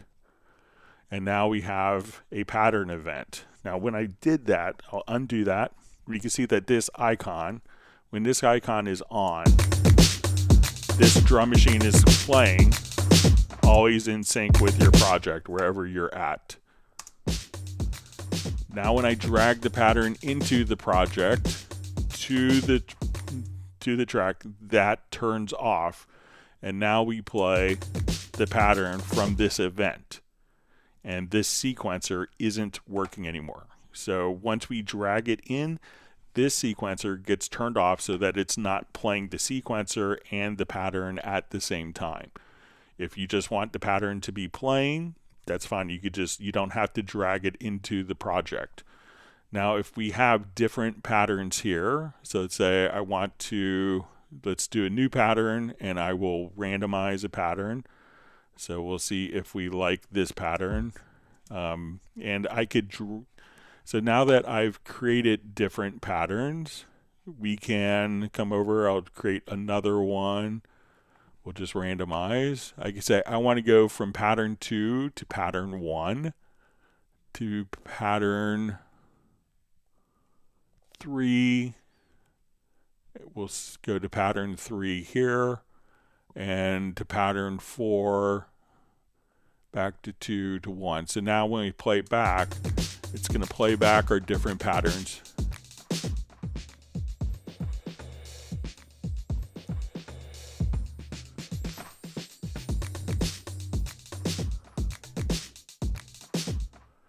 So we could think of this as kind of like a waiting area until we drag it into the project.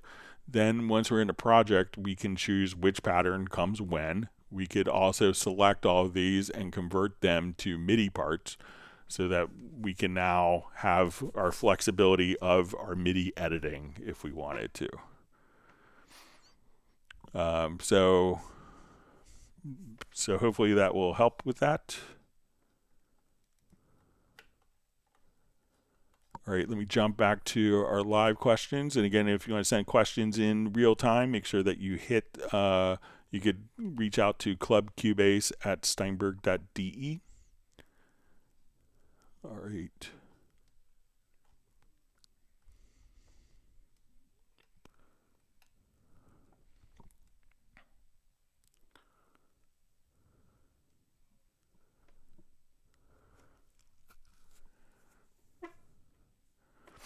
All right, so we see from FJ Music, what is the most economical way in a logical editor to select specific notes in order to mute or change their velocities? For example, I want to mute every third and fourth 16th note in a long ostinato. Okay, so let me jump back to a different project.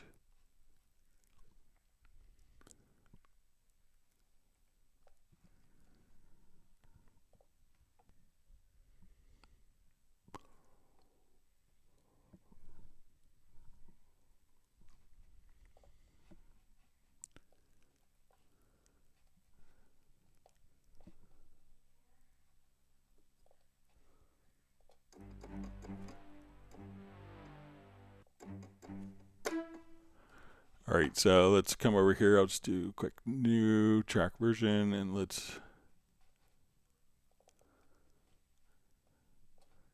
do a little ostinato run here.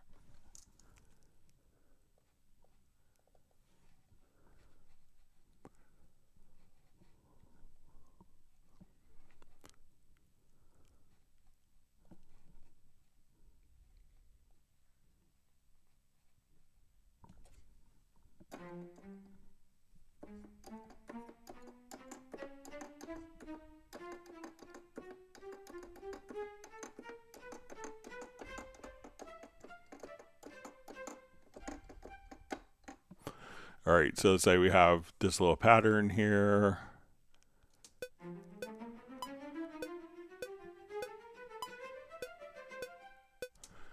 Okay, so let's say we want to, and let's say we'll just come over and we'll make their velocities all pretty consistent here. So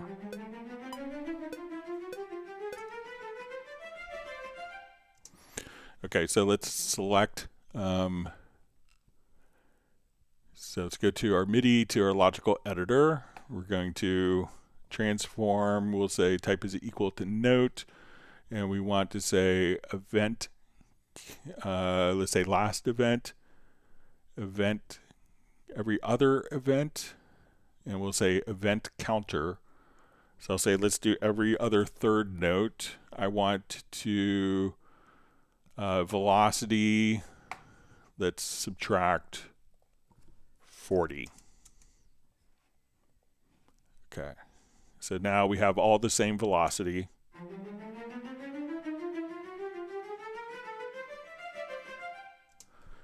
And if I did everything right, we'll apply this, and we can see that now every third note is going to be, velocity is going to be lower.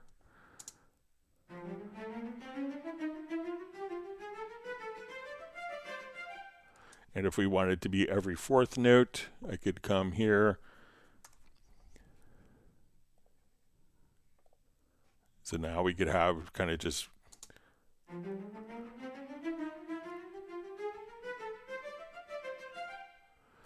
so now you could just kind of set different values. So let's say, okay, I want every fourth note to be 20 less, and apply. So now we could have third and fourth notes varying.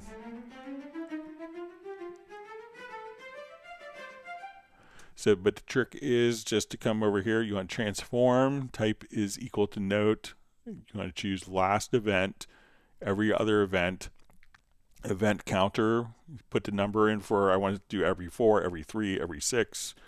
Put that number in here, and then what you want to do to the velocity, subtract, compress, add whatever, and then set the value, and then, or you could even set random values between different ones. So.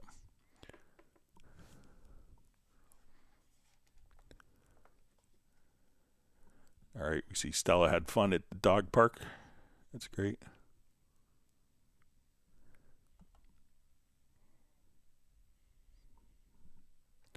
See, Mark Raven had a great Thanksgiving. See, Pablo's in rehearsal for the new tour. Star-studded drummer.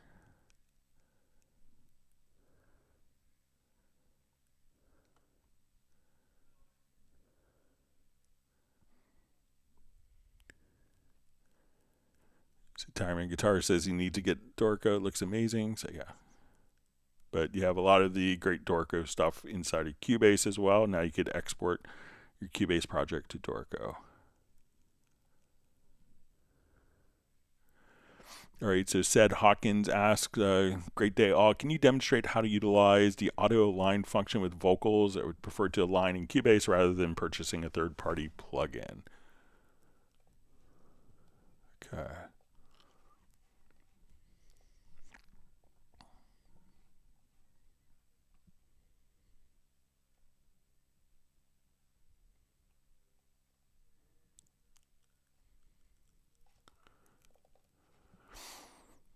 Yeah, I kind of find it funny, all the ads I see for alignment plugins. Not realizing that you could do it so easily with built-in tools in Cubase. Maybe other programs it's not as clever. All right, so let's say we're here and I have background vocals that are not aligned as much as I would like. I'll make them just a little smaller here.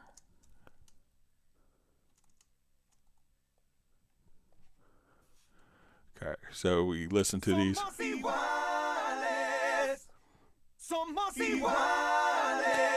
So when we look at it, we can see that some of them are just off rhythmically. So what I want to do is we could open up the auto alignment panel from right here. I'm going to choose, let's say, a reference file.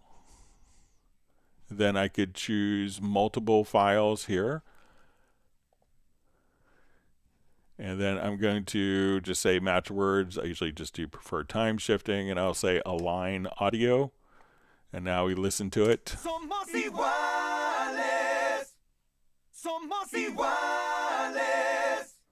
And then you could just align. So we go from here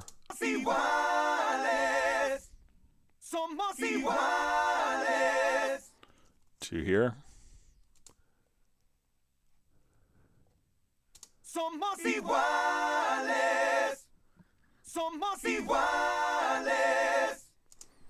All right, so again, you could also access it from the alignment panel from the audio menu, or you could just see it right there. So select one track that has the good rhythmic timing, use as a reference, and then select the other tracks as targets, and you could add multiple target events and just say align audio. So I don't think there's a real need for third-party plugins unless you want to help the economy.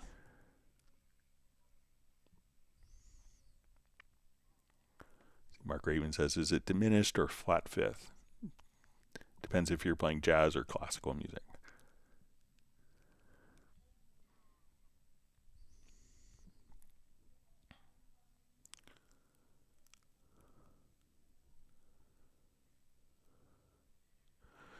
All right, so we see from Dehan. Hi, Greg. Could you explain how we can assign and save plugin button functions inside remote control editor, especially if we need it on third-party plugins? So there isn't a way to say, I want to load this plugin as an insert or as a send on a track with the MIDI remote. So if that's what you want to do, it's currently not available within the MIDI remote or the keyboard shortcuts. But let me know if it's something different.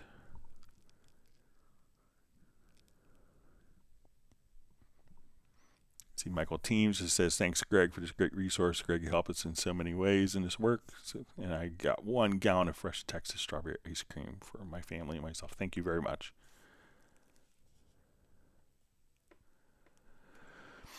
DB Infinite asks, thanks for all the hard work. Does Cubase 14 sync with Dorico so that both apps run together if opened? So no. But what we can do is just simply come over, let's say if I have a project in Cubase, what's even better is, let me just...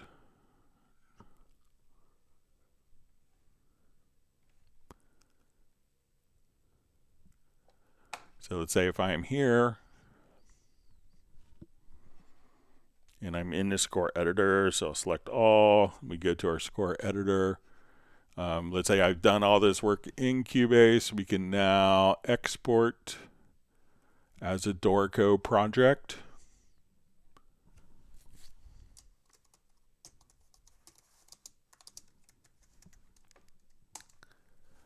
And now when I go to Dorico, we'll say open.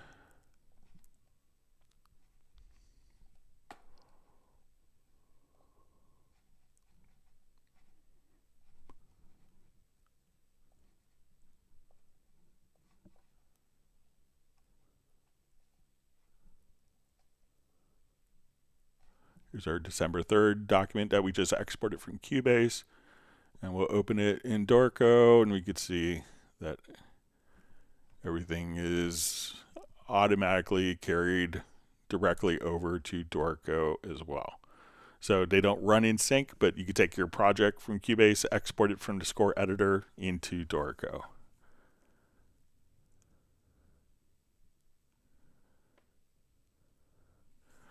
All right, so we see Roland's stuff asks, when editing drums in the lower zone, can it not just show all the drum sounds that are being used, but all that could be used from that kit without showing all those that can't?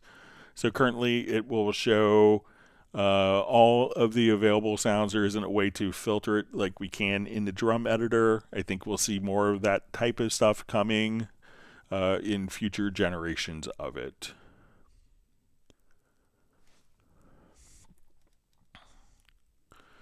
All right, so we see, we'll do the last quick question before we wrap up. Using the template, sometimes my lower third doesn't show the tabs like mix console, editor, sampler, MIDI remote, etc. How can I come back to the default where I see these tabs? So generally, it's all, should always be there, but maybe your project is like the project window is moved down. So check just to make sure that your project isn't physically moved down. All right, with that, we're going to go ahead and wrap up. So if we will, all right, I just see a quick question from Grant. Nicholas will answer any word on the activation for DSP effects VST plugins. Yeah, they were updated to the Steinberg licensing on November 12th, so check your vouchers, but they are available on Steinberg licensing now. All right, so with that, we will go ahead and wrap up. I want everyone to stay safe and healthy. We'll be back on Friday starting at 1 p.m. U.S. Eastern Time. And thank you so much, and we'll see you Friday. Everyone have a great rest of your week, and we'll see you then. Bye.